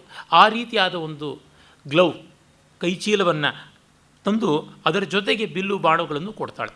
ಇದೋ ನೋಡಿ, ಇವೆಲ್ಲ ಸೇರಿರ್ತಕ್ಕಂಥ ಶರಾಸನ, ಬಾಣ, ಬಿಲ್ಲು ಎಲ್ಲ ಅಂತ. ಅಷ್ಟೊತ್ತಿಗೆ ಪಕ್ಷಿ ದೂರ ಹೋಗ್ಬಿಟ್ಟಿರುತ್ತೆ. ಅಹೋ ಬಾಣಪಥಮತೀತಃ ಸ ಕ್ರವ್ಯ ಭೋಜನ. ಈ ಹಾಳಾದ ಕಾಗೇನೋ ಹದ್ದು ದೂರ ಹೊರಟೋಯ್ತು, ಬಾಣದ ಪಥವನ್ನು, ರೀಚ್ ಆಫ್ ಆ್ಯರೋಯಿಂದ ಮೀರಿ ಹೋಗ್ಬಿಡ್ತು. ಇದಕ್ಕೂ ವಿಮರ್ಶಕರು ಕೇಳಿದ್ದಾರೆ, ದಿವ್ಯಾಸ್ತ್ರಗಳು ಬಳಸಬಾರ್ದಾಗಿತ್ತ ಅಂತ. ಕೇಶಿ ರಾಕ್ಷಸನನ್ನೇ ಗೆದ್ದವನು. It's too much, too trivial ಅಂತ ಅನ್ಬೋದು. ಇಲ್ಲೆಲ್ಲ ನಾವು ನೋಡಬೇಕಾಗಿದ್ದು ಕಾವ್ಯದ ಆ ಮಟ್ಟಿನ ಸಂದರ್ಭವನ್ನು, ಅದಕ್ಕಿಂತ ತುಂಬ ಅಲ್ಲ. ಹರ್ಷ ಕಾವ್ಯಗಳಲ್ಲಿ, ಪ್ರಾಚೀನ ಕಾವ್ಯಗಳಲ್ಲಿ ನೀವೊಂದು ಪತ್ತೇದಾರಿ ಕಾದಂಬರಿಯಲ್ಲಿ ಎಲ್ಲ ಕಡೆ ಬರುವಂತೆ ಪೂರ್ವಾಪರ ಸಮನ್ವಯವನ್ನು word to word in the letter ನೋಡೋದಕ್ಕೆ ಸಾಧ್ಯವಾಗೋಲ್ಲ. ಆಭಾತಿ ಮಣಿವಿಶೇಷೋ ದೂರಮಿದಾನಿಂ ಪತತ್ರಿಣಾ ನೀತಃ ನಕ್ತಮಿವ ಲೋಹಿತಾಂಗಃ ಪರುಷ ಘನಚ್ಛೇದ ಸಂಯುಕ್ತ ಅಂತಾನೆ. ಈಗ ಕಾಣಿಸ್ತಾ ಇಲ್ಲ, ರಾತ್ರಿ ಮೋಡದ ಮರೆಯಲ್ಲಿ ಮಂಗಳ ಗ್ರಹ ಹೇಗೆ ಅಸ್ಪಷ್ಟವಾಗಿ ಕಾಣುತ್ತದೆಯೋ ಆ ರೀತಿಯಾಗಿ ಪಕ್ಷಿ ದೂರದಲ್ಲಿ ಕಾಣಿಸ್ತಿದೆ ಅಂತ. ಇಲ್ಲಿ ಕಾಳಿದಾಸನ ಆಸ್ಟ್ರಾನಾಮಿಕಲ್ ಅಬ್ಸರ್ವೇಷನ್ ಏನು ಅಂತ ನೋಡ್ಬೋದು. ಮಂಗಳ ಗ್ರಹ ಆಕಾಶದಲ್ಲಿ ಚೆನ್ನಾಗಿ ಗಮನ ಇಟ್ಟವರಿಗೆ, ಸ್ವಲ್ಪ ಪರಿಚಯ ಇದ್ದವರಿಗೆ ಕಾಣಿಸುವಂಥ ಒಂದು ಕೆಂಪು ಬಣ್ಣದ ಬೆಳಗುವ ಆಕಾಶ ಕಾಯ, ಅದು ಗ್ರಹ. ಸೂರ್ಯ ದೊಡ್ಡ ನಕ್ಷತ್ರ, ಆದರೆ ಚಂದ್ರ ನಕ್ಷತ್ರವಲ್ಲ, ಸೂರ್ಯನ ಬೆಳಕನ್ನು ಮಾತ್ರ ಪ್ರತಿಫಲಿಸುವನು. ಅದೇ ರೀತಿಯಲ್ಲಿ ಶುಕ್ರ ಮತ್ತು ಮಂಗಳ ಇವರೆಲ್ಲ ನಕ್ಷತ್ರಗಳೆಲ್ಲ ಗ್ರಹಗಳು, ಆದರೆ ಸೂರ್ಯನ ಬೆಳಕನ್ನು ಪ್ರತಿಫಲಿಸ್ತಾರೆ. ರಾತ್ರಿ ಹೊತ್ತು ಶುಕ್ರ ತುಂಬ ಉಜ್ವಲವಾಗಿ ಕಾಣಿಸುವಂಥ ಗ್ರಹ, ಮಿಕ್ಕೆಲ್ಲ ನಕ್ಷತ್ರಗಳಿಗಿಂತ ಧಗಧಗಿಸಿ ಹೊಳೆಯುವಂಥದ್ರಿಂದ ಬೆಳ್ಳಿ ಅಂತ ಕೂಡ ಕರಿತೀವಿ. ಆ ಥರ ಶುಕ್ರ ಇರುವ ಜಾಗಕ್ಕೆ ಹತ್ತಿರದಲ್ಲಿಯೇ ಅಂಗಾರಕ, ಕುಜ ಇರ್ತಾನೆ, ಆದರೆ ಸ್ವಲ್ಪ ಮಂಕಾಗಿ ಕೆಂಪು ಬಣ್ಣದಲ್ಲಿರ್ತಾನೆ. ಅಂಗಾರಕ ಲೋಹಿತಾಂಗ ಅಂತಲೇ ಅವನನ್ನು ಕರೀತಾರೆ. ಇಲ್ಲಿ ಅಂಗಾರಕ ಗ್ರಹ ದೂರದಲ್ಲಿ ಸಣ್ಣ ಕೆಂಪು ಬಣ್ಣದ ಚುಕ್ಕಿ ಇದ್ದಂತೆ ಕಾಣಿಸುವುದು. ಹಾಗೆ ಈ ರತ್ನಮಣಿ ಯಾವುದೋ ಅಲಾತ ಚಕ್ರ ಭ್ರಮೆಯನ್ನು ಉಂಟು ಮಾಡುವಂತೆ ಹತ್ತಿರದಲ್ಲಿ ಕಾಣಿಸ್ತಾ ಇದ್ದಿದ್ದು ಈಗ ದೂರದಲ್ಲಿ ನಕ್ಷತ್ರದ ಮಟ್ಟಕ್ಕೆ ಹೋಗಿ ಕಾಣಿಸ್ತಾ ಇದೆ ಅಂತಂದರೆ, ಈ ಎರಡು ಮಾತುಗಳಲ್ಲಿ ಹದ್ದು ಎಷ್ಟು ವೇಗವಾಗಿ ದೂರ ಹಾರಿ ಹೋಗಿದೆ ಅನ್ನೋದನ್ನು ಕವಿ ಹೇಳ್ತಾ ಇದ್ದಾನೆ. ಈ ಅಬ್ಸರ್ವೇಷನ್ ತುಂಬ ಚೆನ್ನಾಗಿರುವುದು. ಇದು ನಾವು ಆಸ್ವಾದ ಮಾಡಬೇಕಾದದ್ದು. ಮತ್ತು ಇದನ್ನೆಲ್ಲ ಅಭಿನಯಿಸಿ ತೋರಿಸ್ತಾ ಇದ್ದರು, ಅದು ನಾವು ಗಮನಿಸಬೇಕು. ಹಾಗಾಗಿ ಕಂಚುಕಿಗೆ ಹೇಳ್ತಾನೆ, ಅದು ಎಲ್ಲಾದರೂ ಒಂದು ಗೂಡಲ್ಲಿ ತಾನು ತಂಗಲೇಬೇಕು. ಅದರಿಂದ ಮದ್ವಚನಾದ್ ಉಚ್ಯಂತಾಂ ನಾಗರಕಾ ಸಾಯಂ ನಿವಾಸ ವೃಕ್ಷಾಶ್ರಯಿ ವಿಚೀಯತಾಂ ಸ ವಿಹಗದಸ್ಯುರಿತಿ. ಈ ವಿಹಗದಸ್ಯು, ವಿಹಗತಸ್ಕರ, ಕ್ರವ್ಯಭೋಜನ ಇವೆಲ್ಲ ಶಬ್ದಗಳನ್ನು ಎಷ್ಟು ಚೆನ್ನಾಗಿ ಬಳಸ್ತಾ ಇದ್ದಾನೆ. ಅಂದರೆ ಹಕ್ಕಿಗಳ್ಳ, ಪಕ್ಷಿಚೋರ, ಸಾಯಂಕಾಲ ಯಾವುದಾದ್ರು ನಿವಾಸ ವೃಕ್ಷದಲ್ಲಿ, ಅಂದರೆ ಅದು ಎಲ್ಲಿ ತಂಗುತ್ತದೆಯೋ ಆ ಮರಗಳಲ್ಲೇ ಅದು ಇರಬೇಕು. ಊರಾಚೆ ಇರುವಂಥ ಹತ್ತಿರದ ಮರಗಳಲ್ಲೆಲ್ಲ ನಾಗರಿಕರೆಲ್ಲ ಸೇರಿ ಮಣಿಗಾಗಿ ಹುಡುಕಲಿ ಅಂತ ವಿಮರ್ಶಕರು ಅದಕ್ಕೂ ಹೇಳಿದ್ದಾರೆ. ಈ ಮಣಿಯಿಂದ ಆಗಬೇಕಾದ್ದೇನೋ ಆಗೋಯ್ತಲ್ಲ ಪ್ರಯೋಜನ, ಅವಳು ಸಿಕ್ಕಿಬಿಟ್ಲು, ಮತ್ತೇನೂ ಆಗಬೇಕಾದ್ದಿಲ್ಲ, ಒಂದು ಜುಜುಬಿ ಮಣಿಗಿಷ್ಟು ಕೋಲಾಹಲವ ಅಂತ. ಸೆಂಟಿಮೆಂಟ್, ಕಳ್ಕೊಂಡಿದ್ದ ಹೆಂಡತಿಯನ್ನು, ಪ್ರೇಯಸಿಯನ್ನು ಮತ್ತೆ ತಂದು ಕೊಟ್ಟಿದೆ, ಸಚೈತನ್ಯವಾಗಿ ಮಾಡಿ ಕೊಟ್ಟಿದೆ. ಆ ಕಾರಣದಿಂದ ಆ ಮಣಿಯ ಮೇಲೆ ಅವನಿಗೆ ಅಭಿಮಾನ ಉಂಟು, ಅಷ್ಟೇ, ಇನ್ನೇನಿಲ್ಲ. ನಾನು ನನ್ನ 1ನೇ ಕ್ಲಾಸ್ನಲ್ಲಿ ಅಕ್ಷರಾಭ್ಯಾಸ ಮಾಡಿ ತಿದ್ದಿದಂಥ ಸ್ಲೇಟನ್ನು ಈಗಲೂ ಇಟ್ಕೊಂಡಿದ್ದೀನಿ. ಅದನ್ನು ಏನು ಮಾಡೋದಕ್ಕೆ ಸಾಧ್ಯ? ಅದರೊಳಗೆ ಏನು ಮಹಾಕಾವ್ಯ ಬರೆಯೋದಕ್ಕೆ ಸಾಧ್ಯವ? ಅಂದರೆ ಸೆಂಟಿಮೆಂಟ್ ಅಷ್ಟೇ. ಅದು ಎಷ್ಟೋ ಮಕ್ಕಳೆಲ್ಲ ಇವಾಗ ನಮ್ಮ ಮನೆಗೆ ಬಂದಾಗ ಬಂಧುವರ್ಗದ ಸ್ನೇಹಿತರ ಮನೆ ಮಕ್ಕಳು ಕಂಡ ತಕ್ಷಣ ಬರೀತೀವಿ ಅಂತ ಹೊರಟೋಗಿ ಅದೆಲ್ಲ ಒಡೆದೋಗ್ಬಿಡುತ್ತು ಅಂತ ನಾನು ಜೋಪಾನ ಎತ್ತಿಟ್ಟಿದ್ದೀನಿ. ಸ್ಲೇಟ್ ಪ್ರಯೋಜನ ಬರೆಯೋದಷ್ಟೇ. ಬರೆಯೋ ಪ್ರಯೋಜನವೇ ಇಲ್ಲದೆ ಇದ್ದಾಗ ಹೇಗೆ ಅಂದರೆ ನನ್ನ ಬಾಲ್ಯದ ನೆನಪು ಅಷ್ಟೇ, ಇನ್ನೇನೂ ಇಲ್ಲ. ಒಂದು ವಸ್ತು ಜ್ಞಾಪಕದ ಸ್ಮೃತಿಯ ಒಂದು ಚಿಹ್ನವಾದಾಗ ಅದಕ್ಕೆ ಪ್ರಕೃತ ಉಪಯೋಗ ಇರೋಲ್ಲ. ಆದರೆ ಅದು ನಿಷ್ಪ್ರಯೋಜನ ಅನ್ನೋಣವೆ. ಭಾವಸಾಮಗ್ರಿಯಲ್ಲಿ ಭಾವಕೋಶದ ಪ್ರಯೋಜನ ಅದಕ್ಕೆ ಇರುತ್ತದಲ್ಯ, ಇನ್ನೇನು. ಈ ಕಾರಣದಿಂದ ಇವೆಲ್ಲ ತುಂಬ ಕ್ಷುದ್ರವಾದಂಥ ಆಕ್ಷೇಪಗಳು ಅಂತ ಅನ್ನಬೇಕು. ಹಾಗೆಯೇ ಕಂಚುಕಿ ಒಪ್ಪಿಕೊಂಡು ಹೋಗ್ತಾನೆ. ವಿದೂಷಕ ಮತ್ತೆ ಕೇಳ್ತಾನೆ, ಕ್ವಗತಃ ಸ ರತ್ನ ಕುಂಭೀಲಕೋ ಭವತಃ ಶಾಸನಾನ್ ಮೋಕ್ಷತೆ. ರತ್ನ ಕುಂಭೀಲಕ ನೋಡಿ, ಆ ಕಳ್ಳ ಅನ್ನೋದನ್ನು ಕುಂಭೀಲಕ ಅಂತ, ತಸ್ಕರ ಅಂತ, ಚೋರ ಅಂತ, ಬಲಿಭೋಜನ, ಕ್ರವ್ಯಭೋಜನ ಅಂತ, ವಿಹಗದಸ್ಯು ಅಂತ ಎಷ್ಟೆಲ್ಲ ರೀತಿಯಲ್ಲಿ ಹೇಳುವಂಥದ್ದು. ಭಾಷೆಯ ಭಾಗ್ಯ ಇದು, ಸಂಸ್ಕೃತದ ಭಾಗ್ಯ ಇದು. ಒಂದು ಭಾವನೆಯನ್ನು ಎಷ್ಟೆಷ್ಟು ಬಗೆಗಳಲ್ಲಿ ಹೇಳುವಂಥದ್ದು. ಇಂಗ್ಲೀಷ್ನಲ್ಲಿ ಆ ರೀತಿಯಾದ 10 ಬಗೆಗಳಲ್ಲಿ ಕೆಲವನ್ನು ಹೇಳುವಂಥ ಅವಕಾಶ ಉಂಟು. ಭಾಷೆಯನ್ನು ಬೆಳೆಸಿದಾಗ ಆಗುತ್ತದೆ. ಭಾಷೆಯನ್ನು ಬೋಳಿಸಬೇಕು ಅಂತ ಹೊರಟಾಗ ಆಗುವಂಥದ್ದಲ್ಲ. ಬಗೆಬಗೆಯ ಉಕ್ತಿ ಸಾಧ್ಯತೆಗಳನ್ನು ನಾವು ಜ್ಞಾಪಿಸಿಕೊಳ್ಬೇಕಾಗುತ್ತದೆ, ಮಾಡಬೇಕಾಗುತ್ತದೆ. ಇದೆಲ್ಲ ಬೈ ಪ್ರಾಡಕ್ಟ್ಸ್ ಆಗಿ ಬರುವುದು. ಒಬ್ಬ ಮಹಾಕವಿ ಒಂದು ಸಮುದಾಯದ ವಾಣಿಯಾಗಿ ಬಂದಾಗ ಸಂಸ್ಕೃತಿಯ ಎಲ್ಲ ಮುಖಗಳನ್ನು ಬೆಳೆಸುವ ಕೆಲಸದಲ್ಲಿರ್ತಾನೆ. ನಾವು ಅದನ್ನು ನೋಡ್ತೀವಿ. ಆಮೇಲೆ ಅಷ್ಟೊತ್ತಿಗೆ ಕಂಚುಕಿ ಮಣಿಯನ್ನು ಮತ್ತು ಒಂದು ಬಾಣವನ್ನು ಒಟ್ಟಿಗೆ ತೆಗೆದುಕೊಂಡು ಬರ್ತಾನೆ. ಅನೇನ ನಿರ್ಭಿನ್ನ ತನುಸ್ಸ ವಧ್ಯ ರೋಷೇಣತೆ ಮಾರ್ಗಣತಾಂಗತೇನ ಪ್ರಾಪ್ತಾಪರಾಧೋಚಿತಂ ಅಂತರಿಕ್ಷಾತ್ ಸಮೂಲಿರತ್ನ ಪತಿತಃ ಪತತ್ರಿ. ನೋಡು, ನಿನ್ನ ಆಗ್ರಹಕ್ಕೆ ತುತ್ತಾದ ಈ ಪಕ್ಷಿ ಪ್ರಾಯಶಃ ನಿನ್ನ ರೋಷವೇ ಮೈತಳೆದು ಈ ಬಾಣವಾಗಿದೆಯೋ ಎಂಬಂತೆ ಅದರಿಂದ ಘಾತಿತವಾಗಿ ಬಿದ್ದಿದೆ, ಈ ರತ್ನದ ಸಮೇತವಾಗಿ ಯಾರೋ ತಂದು ಕೊಟ್ಟರು ಅಂತ.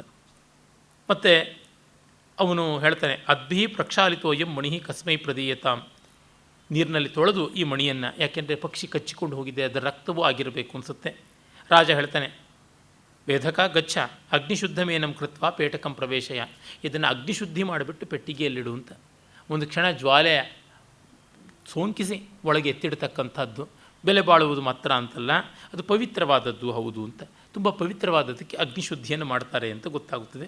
ಕಾಳಿದಾಸ ಈ ಸೂಕ್ಷ್ಮಗಳನ್ನು, ಈ ಆಚಾರ ವಿಶೇಷಗಳನ್ನೆಲ್ಲ ಗಮನಿಸ್ತಾನೆ. ಅದೇ ಒಬ್ಬ ಬಾಣಭಟ್ಟನೋ ಮತ್ತೊಬ್ಬರೋ ಇಷ್ಟು ಕ್ಲೀನಾಗಿ ಗಮನಿಸೋದಿಲ್ಲ. ಕಾಳಿದಾಸ ಚೆನ್ನಾಗಿ ಗಮನಿಸ್ತಾನೆ. ಆಮೇಲೆ ಹೇಳ್ತಾನೆ, ಜಾನೀತೆ ಭವಾನ್ ಕಸ್ಯಾಯಂ ಬಾಣ ಇತಿ. ಇದು ಯಾರು ಬಾಣ ಅಂತಂತ ಕೇಳ್ತಾನೆ. ನಾಮಾಂಕಿತೋಯಂ ದೃಶ್ಯತೆ ನತು ಮೇ ವರ್ಣವಿಭಾವಸಹ ದೃಷ್ಟಿ. ನಾಮಾಂಕಿತ ಏನೋ ಕಾಣಿಸುತ್ತೆ, ಆದರೆ ಓದುವಂತಿಲ್ಲ ನನ್ನ ಕಣ್ಣು ಅಂತ. ವಯಸ್ಸಾಗಿದೆ ಕಂಚುಕಿಗೆ ಎನ್ನುವುದರ ಸೂಚನೆ. ಅವನು ಮೊದಲೇ ಹೇಳಿದಾನಲ್ಲ, ಯೌವನದಲ್ಲಿ ದುಡ್ಡೆಲ್ಲ ಸಂಪಾದಿಸಿಕೊಂಡು ಮುಪ್ಪಿನಲ್ಲಿ ರಿಟೈರ್ಮೆಂಟ್ ತೆಗೆದುಕೊಂಡು ಮಕ್ಕಳಿಗೆ ಕೆಲಸ ವಹಿಸಿಬಿಟ್ಟು ಹಾಯಾಗಿರುವಂಥ ರೂಢಿ, ನಾವು ಮುಪ್ಪಿನಲ್ಲೂ ಅಂತಃಪುರ ಸ್ತ್ರೀಯರ ಜೊತೆಗೆ ಹೆಣಗಾಡಿಕೊಂಡಿದ್ದೀವಿ ಅಂತ ಹೇಳಿದ್ದನಲ್ಲ. ನಾವು ನೋಡಿದಂತೆ 3ನೇ ಅಂಕದಲ್ಲಿ ಇಲ್ಲಿ ಆ ಒಂದು ಸ್ವಾರಸ್ಯವನ್ನು ನಾವು ಮತ್ತೆ ಕಾಣಬಹುದು. ಅದರಿಂದ ಅಂತಃಪುರಚರೋ ವೃದ್ಧ ಅನ್ನುವ ಕಂಚುಕಿಯ ರೀತಿ ನಮಗೆ ಗೊತ್ತಾಗುತ್ತದೆ. ಸರಿ, ನಾನೇ ಓದ್ತೀನಿ, ಕೊಡುತ್ತೇನೆ ಹಿ ಉಪನಯ ಯಾವದಹಂ ನಿರೂಪಯಾಮಿ ಅಂತ ನೋಡ್ತಾನೆ. ಅಷ್ಟೊತ್ತಿಗೆ ಕಂಚುಕಿ ಹೊರಡ್ತಾನೆ. ನಾನು ನೀವು ಹೇಳಿದಂತೆ ಬೊಕ್ಕಸಕ್ಕೆ ಇದನ್ನು ಮಣಿಯನ್ನು ಭದ್ರ ಮಾಡೋದಕ್ಕೆ ಹೊರಡ್ತೀನಿ ಅಂತ. ವಿದೂಷಕ ಏನು ಅಂತ ಕೇಳ್ತಾನೆ. ಅವನಿಗೆ ಓದಕ್ಕೆ ಬರೋಲ್ವಲ್ಲ, ಪ್ರಣಯ ಪತ್ರವನ್ನು ಓದಲಿಲ್ಲ, ಈಗ ಬಾಣಾಂಕಿತವನ್ನು ಓದಕ್ಕಾಗೋಲ್ಲ. ಪ್ರಹರ್ತುರ್ನಾಮಾಕ್ಷರಾಣಿ ಶೃಣುತಾವತ್ ಅಭಿತೋಸ್ಮಿ ಅಂತಾನೆ. ಉರ್ವಶಿ ಸಂಭವಸ್ಯಾಯಂ ಐಲಸೂನೋ ಧನುಷ್ಮತಃ ಕುಮಾರಸ್ಯಾಯುಷೋ ಬಾಣಃ ಸಂಹರ್ತಾತ್ ದ್ವಿಷದಾಯುಷಾಂ. ಅದರ ಮೇಲೆ ಒಂದು ಶ್ಲೋಕವೇ ಬರೆದಿದೆ.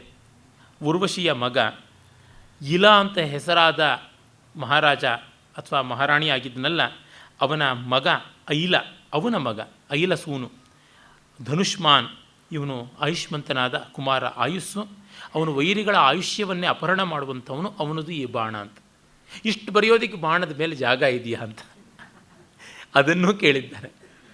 ಅಂದರೆ ಮುಂದೆಯೇ ಗೊತ್ತಾಗುತ್ತದೆ ಇದು ಅರ್ಧಚಂದ್ರಮುಖವಾದ ನಾರಾಚ ಅಂತ.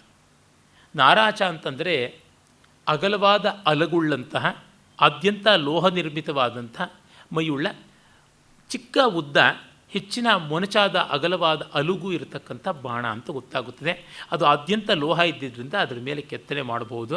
ಮತ್ತು ದೊಡ್ಡ ಅರ್ಧಚಂದ್ರಾಕಾರದ ಅಲುಗು ಅದಕ್ಕಿತ್ತು ಅನ್ನೋದು ಕೂಡ ಗೊತ್ತಾಗುತ್ತದೆ. ಅಲ್ಲಿಗೂ ಅಕ್ಷರಗಳು ಸೇರಿರುತ್ತವೆ. ಹೀಗಾಗಿ ಹೆಚ್ಚು ರಗಳೆ ಮಾಡಿಕೊಳ್ಳಬೇಕಿಲ್ಲ. ಇದು ನೋಡಿದ ತಕ್ಷಣ ಅವನಿಗೆ ಆಶ್ಚರ್ಯ. ತನ್ನ ಮತ್ತು ಉರ್ವಶಿಯ ಸಂತಾನ ಅಂತ, ಅವನಿಗೆ ಮಕ್ಕಳಿಲ್ಲ ಅಂತ ಅಂದುಕೊಂಡಿದ್ದ. ಇದೇನು ಅಂತ ಅವನು ಕೇಳ್ತಾನೆ. ಹಿಂದೆ ಉರ್ವಶಿಯನ್ನು ಗಂಧಮಾದನ ಪರ್ವತಕ್ಕೆ ಕರ್ಕೊಂಡು ಹೋಗುವಾಗ ನೈಮಿಷಾರಣ್ಯದಲ್ಲಿ ಒಂದು ಸತ್ರಯಾಗ ಇತ್ತು. ಆ ಸತ್ರಯಾಗದಲ್ಲಿ ಇವರು ಬೇರೆ ಬೇರೆಯಾಗಿ ವಾಸ ಮಾಡ್ತಾಯಿದ್ರು. ಹಾಗಾಗಿ ಸತ್ರಯಾಗ ಸುಮಾರು 1 ವರ್ಷ ಕಾಲ ನಡೆಯುವಂಥದ್ದು. ಅದರ ಬಗ್ಗೆಗೂ ದೊಡ್ಡ ದೊಡ್ಡ ಆಕ್ಷೇಪಗಳು ಮಾಡಿದ್ದಾರೆ. ಇಷ್ಟು ವರ್ಷ ಸತ್ರ ಇರುತ್ತದೆಯಾ ಹೀಗೆ ಅಂತ. ಅವರು ಗಂಧಮಾದನ ಪರ್ವತಕ್ಕೆ ಹನಿಮೂನ್ಗೆ ಹೊರಟಾಗ ಅಲ್ಲಿ ಯಾಗವನ್ನು ಕಂಡಿದ್ದಾರೆ. ಆ ಸತ್ರಯಾಗದಲ್ಲಿ 1 ವರ್ಷಕ್ಕಂತೂ ಕಡಿಮೆ ಇಲ್ಲದೆ ನಡೆಯುವಂಥದ್ದು ಸತ್ರಗಳು. ಸತ್ರ, ಹೀನ ಇತ್ಯಾದಿಗಳೆಲ್ಲ ಹೇಳ್ತಾರೆ. ಗವಾಮಯನ ಅಂತೂ 1 ವರ್ಷದಿಂದಲೇ ಆರಂಭ ಆಗತಕ್ಕಂಥದ್ದು. ದೀರ್ಘ ಸತ್ರ 12 ವರ್ಷ ಇರ್ತದೆ. ಹಾಗಾಗಿ ನಡೀತಾ ಇದ್ದಿರಬೇಕು. ಅಲ್ಲಿ ಅವಳು ಗರ್ಭಿಣಿ ಆದದ್ದನ್ನು ಅವನು ಗಮನಿಸಿಲ್ಲ. ಹಾಗಿರಬಹುದು. ಆದರೆ ಮಗು ಎಲ್ಲಿ ಹೋಯಿತು, ಯಾತಕ್ಕಾಗಳು ದೂರ ಇಟ್ಲು ಅಂತ ಅವನು ಕೇಳ್ತಾನೆ. ಮತ್ತು ಅವಳ ಗರ್ಭ ಚಿಹ್ನೆಗಳನ್ನು ಕೂಡ ನೋಡೋದಕ್ಕೆ ಅವನಿಗಾಗಲಿಲ್ಲ. ಆವಿಲ ಪಯೋಧರಾಗ್ರಂ ಲವಲೀದಲ ಪಾಂಡುರಾನನಚ್ಛಾಯಂ ತಾನಿ ದಿನಾನಿ ವಪುರಭೂತ್ ಕೇವಲಂ ಅಲಸೀಕ್ಷಣಂ ತಸ್ಯಾಹ. ಸ್ವಲ್ಪ ಸ್ವಲ್ಪ ಕಾಣಿಸ್ತಾ ಇತ್ತು ಗರ್ಭಲಕ್ಷಣ, ಆದರೂ ಗೊತ್ತಾಗಲಿಲ್ಲ. ಮತ್ತು ಕೇಳುವುದು ಹೇಗೆ ಆ ದೊಡ್ಡ ಯಾಗ ವೇದಿಕೆಯಲ್ಲಿ? ಮತ್ತು ಅಲ್ಲಿ ಈ ರೀತಿಯಾದ ಸಲುಗೆಗಳಿಗೆ ಅವಕಾಶವಿಲ್ಲ. ವಿದೂಷಕ ಹೇಳ್ತಾನೆ, ಮಾ ಭವಾನ್ ಸರ್ವಂ ಮಾನುಷೀ ಧರ್ಮಂ ದಿವ್ಯಾಸು ಸಂಭಾವಯಿತು. ಅಪ್ಪ, ಅವರು ದೇವಲೋಕದವರು, ಅವರ ಧರ್ಮಗಳೇ ಬೇರೆ, ಅವರ ವರ್ತನೆಯೇ ಬೇರೆ. ನಾವು ಅಂದುಕೊಂಡ್ರೆ ಆ ರೀತಿಯಾಗಿ ಆಗುತ್ತದೆಯಾ? ಪ್ರಭಾವ ನಿಗೂಢಾನಿ ತಾಸಾಂ ಚರಿತಾನಿ. ಅವರ ಪ್ರಭಾವದೊಳಗೆ ಅವರ ನಡವಳಿಕೆ ಏನು ಅಂತ ಊಹೆ ಮಾಡಿಕೊಳ್ಳುವುದು ಕಷ್ಟ ಅಂತ. ಒಂದೊಂದು ದೇಶದಲ್ಲಿ, ಒಂದೊಂದು ಜನಾಂಗದಲ್ಲಿ ಒಂದೊಂದು ರೀತಿಯಾದ ಸಂಸ್ಕೃತಿ ಇರ್ತದೆ. ನಮಗೆ ತಕ್ಷಣ ತಿಳಿಯುವಂಥದ್ದಲ್ಲ. ಇನ್ನು ದೇವಲೋಕದ್ದು ಅಂದರೆ ಏನು ಅಂತ ಕಾಳಿದಾಸ ಇದನ್ನು ನಂಬುತ್ತಿದ್ದ ಕಾಲದವನು. ಹಾಗಾಗಿ ಇದನ್ನು ನಾವು ಒಪ್ಪಿಕೊಳ್ಳಬೇಕು, ಈ ಅಲೌಕಿಕವನ್ನು ಒಪ್ಪಿಕೊಳ್ಳಬೇಕು. ಅಂತರಿಕ್ಷದಲ್ಲಿ ರಥ ಓಡಾಡುತ್ತದೆ, ದೇವಲೋಕದಲ್ಲಿ ನಾಟ್ಯ ನಡೆಯುತ್ತದೆ ಅಂತಂದರೆ ಇವನ್ನೂ ನಾವು ನಚ್ಚಿಕೊಳ್ಳಬೇಕಾದದ್ದೇನೆ, ಬೇರೆ ಯಾವ ದಾರಿಯೂ ಇಲ್ಲ.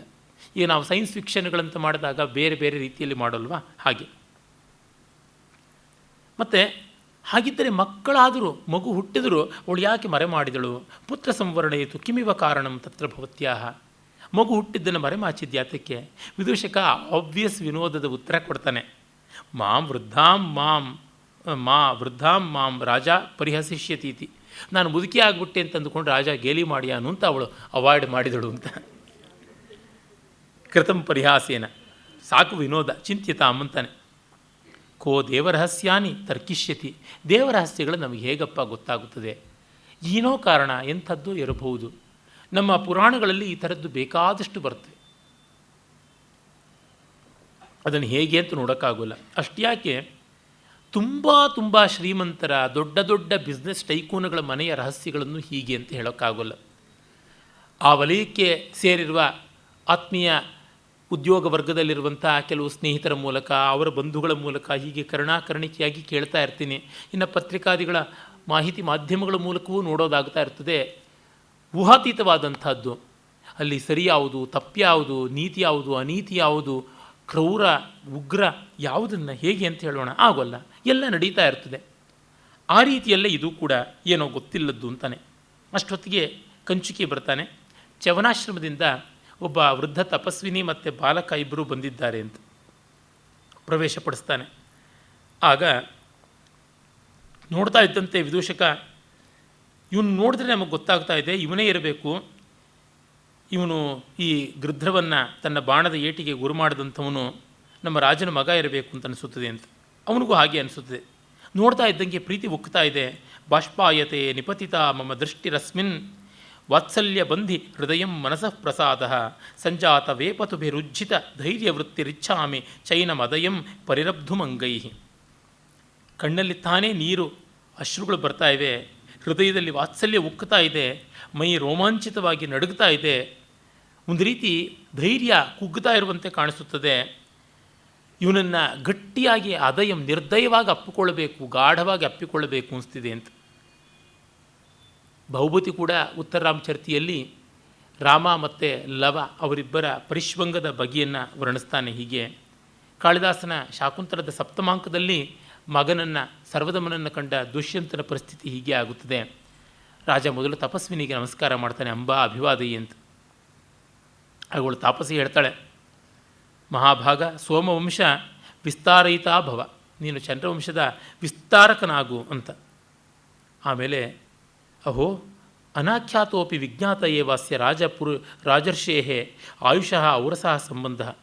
ಹೇಳದೇ ಇದ್ದರೂ ತಂದೆ ಮಕ್ಕಳ ಸಂಬಂಧ ಕಾಣಿಸ್ಬಿಡ್ತಾ ಇದೆಯಲ್ಲ ಅಂಥೇಳಿ, ಮಗು ಜಾತ ಪ್ರಣಮತೆ ಗುರುಂ, ನಿಮ್ಮ ತಂದೆಗೆ ನಮಸ್ಕಾರ ಮಾಡಪ್ಪ ಅಂತಾಳೆ. ಅವನು ಕುಮಾರ ಚಾಪಗರ್ಭಂ ಅಂಜಲಿಂ ಬದ್ವಾ ಪ್ರಣಮತಿ ಅಂತ ಬಿಲ್ಲನ್ನು ಕೈಯಲ್ಲಿ ಹಿಡ್ಕೊಂಡಿದ್ದ. ಆ ಬಿಲ್ಲಿಂದಲೇ ಕೈ ಹಿಡ್ದ ಆ ಧನುರ್ಬಾಣಗಳ ಜೊತೆಗೇ ನಮಸ್ಕಾರ ಮಾಡ್ತಾನೆ ಅಂತ. ಈ ರಂಗಸೂಚನೆಗಳು ಕಾಳಿದಾಸನಲ್ಲಿ ತುಂಬ ಚೆನ್ನಾಗಿದೆ. ನಾನೊಂದು ಲೇಖನವನ್ನೇ ಬರೆದಿದ್ದೀನಿ, ಕಾಳಿದಾಸನ ರಂಗಸೂಚನೆಗಳು ಅಂತಲೇ. ಎಷ್ಟು ಸೂಕ್ಷ್ಮವಾಗಿ ಅವನು ಕೊಡ್ತಾನೆ, ಎಷ್ಟು ಡೀಟೇಲ್ಡಾಗಿ ಕೊಡ್ತಾನೆ, ಮತ್ತು ಎಷ್ಟು ನಾಟ್ಯಶಾಸ್ತ್ರೀಯ ಸೂಕ್ಷ್ಮಗಳನ್ನು ಅಲ್ಲಿ ತುಂಬುತ್ತಾನೆ ಅಂತ. ಇಲ್ಲಿ ಹಾಗಿರೋದ್ರಿಂದಲೇ ಗೊತ್ತಾಗುತ್ತದೆ ಇದು ನಾಟ್ಯಧರ್ಮಿಯಿಂದಾಗಿ ಅವನು ಧನುರ್ಬಾಣ ಹಿಡಿದು ಬಂದಂತೆ ಇಲ್ಲ. ಬರೀ ಶಿಖರ ಹಸ್ತವನ್ನು, ತ್ರಿಪತಾಕ ಹಸ್ತವನ್ನು ಹಿಂಗೆ ಹಿಡ್ಕೊಂಡು ಬಂದುಬಿಟ್ರೆ ಬಿಲ್ಲು ಬಾಣ ಅಂತ ಗೊತ್ತಾಗುತ್ತದೆ. ಹಾಗೆ ಮಾಡಿಲ್ಲ. ಮಾಡಿದ್ದಿದ್ದರೆ ತತ್ಕ್ಷಣ ಅಂಜಲಿ ಹಸ್ತ ಅಂತ ಹೇಳ್ತಾ ಇದ್ದ. ಅವನು ರಂಗಕ್ಕೆ ವಿತ್ ಪುಸ್ತ ಅಂತಂದರೆ ಈ ಸ್ಟೇಜ್ ಪ್ರಾಪ್ಸ್ ಅಂತೀವಲ್ಲ, ಬಿಲ್ಲು ಬಾಣಗಳನ್ನು ಆ್ಯಕ್ಚುಲಾಗಿ ತೊಗೊಂಡು ಬಂದಿದ್ದಾನೆ. ಹಾಗಾಗಿ ಬಿಲ್ಲಿನ ಕೈಯಿಂದಲೇ ನಮಸ್ಕಾರ ಮಾಡಿದ್ದಾನೆ ಅನ್ನುವಂಥದ್ದು. ಅಂದರೆ ಭರತ ಬಹಳ ಫ್ಲೆಕ್ಸಿಬಲ್ಲಾಗಿ ರಂಗಸ್ಥಳದಲ್ಲಿ ಕೆಲವು ಕಡೆ ನಾಟ್ಯಧರ್ಮಿ, ಕೆಲವು ಕಡೆ ಲೋಕಧರ್ಮಿ ಇವನ್ನೆಲ್ಲ ಬಳಸಿಕೊಳ್ಳಬಹುದು ಅಂತಂತಾನೆ. ಜನಕ್ಕೆ ಮುಟ್ಟಿಸಬೇಕು ಅಂತಂದರೆ ಲೋಕಧರ್ಮಿ, ರಿಯಲಿಸಮ್ಮು, ಮತ್ತು ಕೆಲವನ್ನೆಲ್ಲ ಮಾಡೋಕ್ಕಾಗದೇ ಇರುವ ಜಾಗದಲ್ಲಿ ನಾಟ್ಯಧರ್ಮಿ, ಐಡಿಯಲಿಸಮ್ಮು, ಈ ರೀತಿಯಾಗಿ ಅಂತ ಅಷ್ಟೆಲ್ಲ ಸೂಕ್ಷ್ಮಗಳು ಇಲ್ಲಿ ಗೊತ್ತಾಗುತ್ತವೆ. ಅವನ ಮಗ ತನಗೆ ತಾನೇ ಮಾತಾಡ್ಕೊಳ್ತಾನೆ, ಸ್ವಗತ. ಅವನು ಸಂಸ್ಕೃತ ಮಾತಾಡ್ತಾನೆ. ಸಾಮಾನ್ಯವಾಗಿ ಈ ಸಂಸ್ಕೃತ ನಾಟಕಗಳಲ್ಲಿ ಚಿಕ್ಕ ಮಕ್ಕಳು ಪ್ರಾಕೃತದಲ್ಲಿ ಮಾತನಾಡುವುದು. ರೋಹಸೇನ ಮೃಚ್ಛಕಟಿಕದಲ್ಲಿ ಪ್ರಾಕೃತದಲ್ಲಿ ಮಾತಾಡ್ತಾನೆ. ಅದೇ ರೀತಿಯಾಗಿ ಶಾಕುಂತಲದಲ್ಲಿ ಸರ್ವದಮನ ಭರತ ಪ್ರಾಕೃತದಲ್ಲಿ ಮಾತಾಡ್ತಾನೆ. ಯಾಕೆಂದರೆ ಅವರೆಲ್ಲ ಚಿಕ್ಕ ಮಕ್ಕಳು, ಅನುಪನೀತರು ಇನ್ನೂ, ಹಾಗಾಗಿ ಮುದ್ದು ಮುದ್ದು ಮಾತು. ಇವನು ಬೆಳೆದು ದೊಡ್ಡವನಾಗಿದ್ದಾನೆ, 12-13 ವರ್ಷವಾಗಿದೆ. ಅದರಿಂದ ಅವನಿಗೆ ಕ್ಷತ್ರಿಯೋಚಿತವಾಗಿ 11ನೇ ವಯಸ್ಸಿಗೆ ಉಪನಯನವಾಗಿದೆ, ವೇದಾಭ್ಯಾಸ ಆಗ್ತಾ ಇದೆ, ಧನುರ್ವಿದ್ಯೆಯನ್ನು ಅಭ್ಯಾಸ ಮಾಡ್ತಾ ಇದ್ದಾನೆ. ಹಾಗಾಗಿ ಸಂಸ್ಕೃತದಲ್ಲೇ ಮಾತಾಡ್ತಾನೆ. ಯದಿ ಹಾರ್ದಮಿದಂ ಶ್ರುತ್ವ ಪಿತಾ ಮಮಾಯಂ ಸುತೋಹಮಸ್ಯೇತಿ ಉತ್ಸಂಗವರ್ಧಿತಾನಾಂ ಗುರುಷು ಭವೇತ್ ಕೀದೃಶ ಸ್ನೇಹ.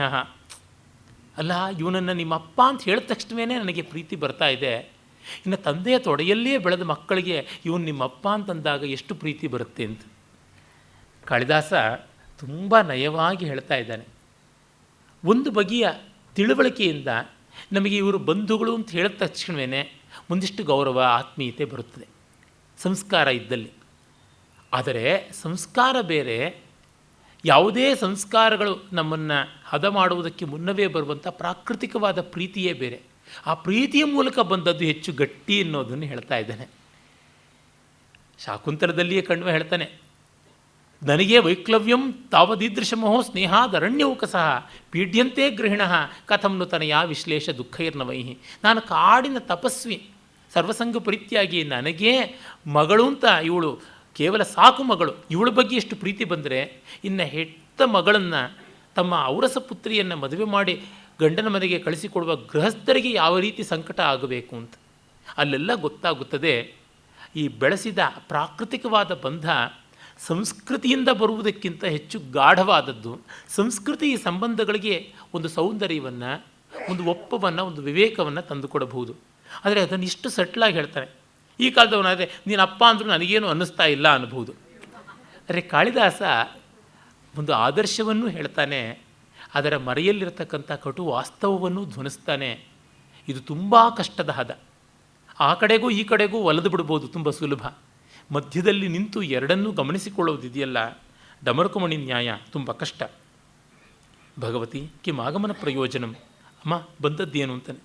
ಆಗ ಅವಳು ಹೇಳ್ತಾಳೆ, ನಿನ್ನ ಮಗ ಇವನು ಚವನಾಶ್ರಮದಲ್ಲಿ ಊರ್ವಶಿ ಬಿಟ್ಟು ಹೋದಿರಲು, ಹಾಗಾಗಿ ನ್ಯಾಸವಾಗಿ ನಿನಗೆ ಕೊಡುವುದಾಗಿದೆ.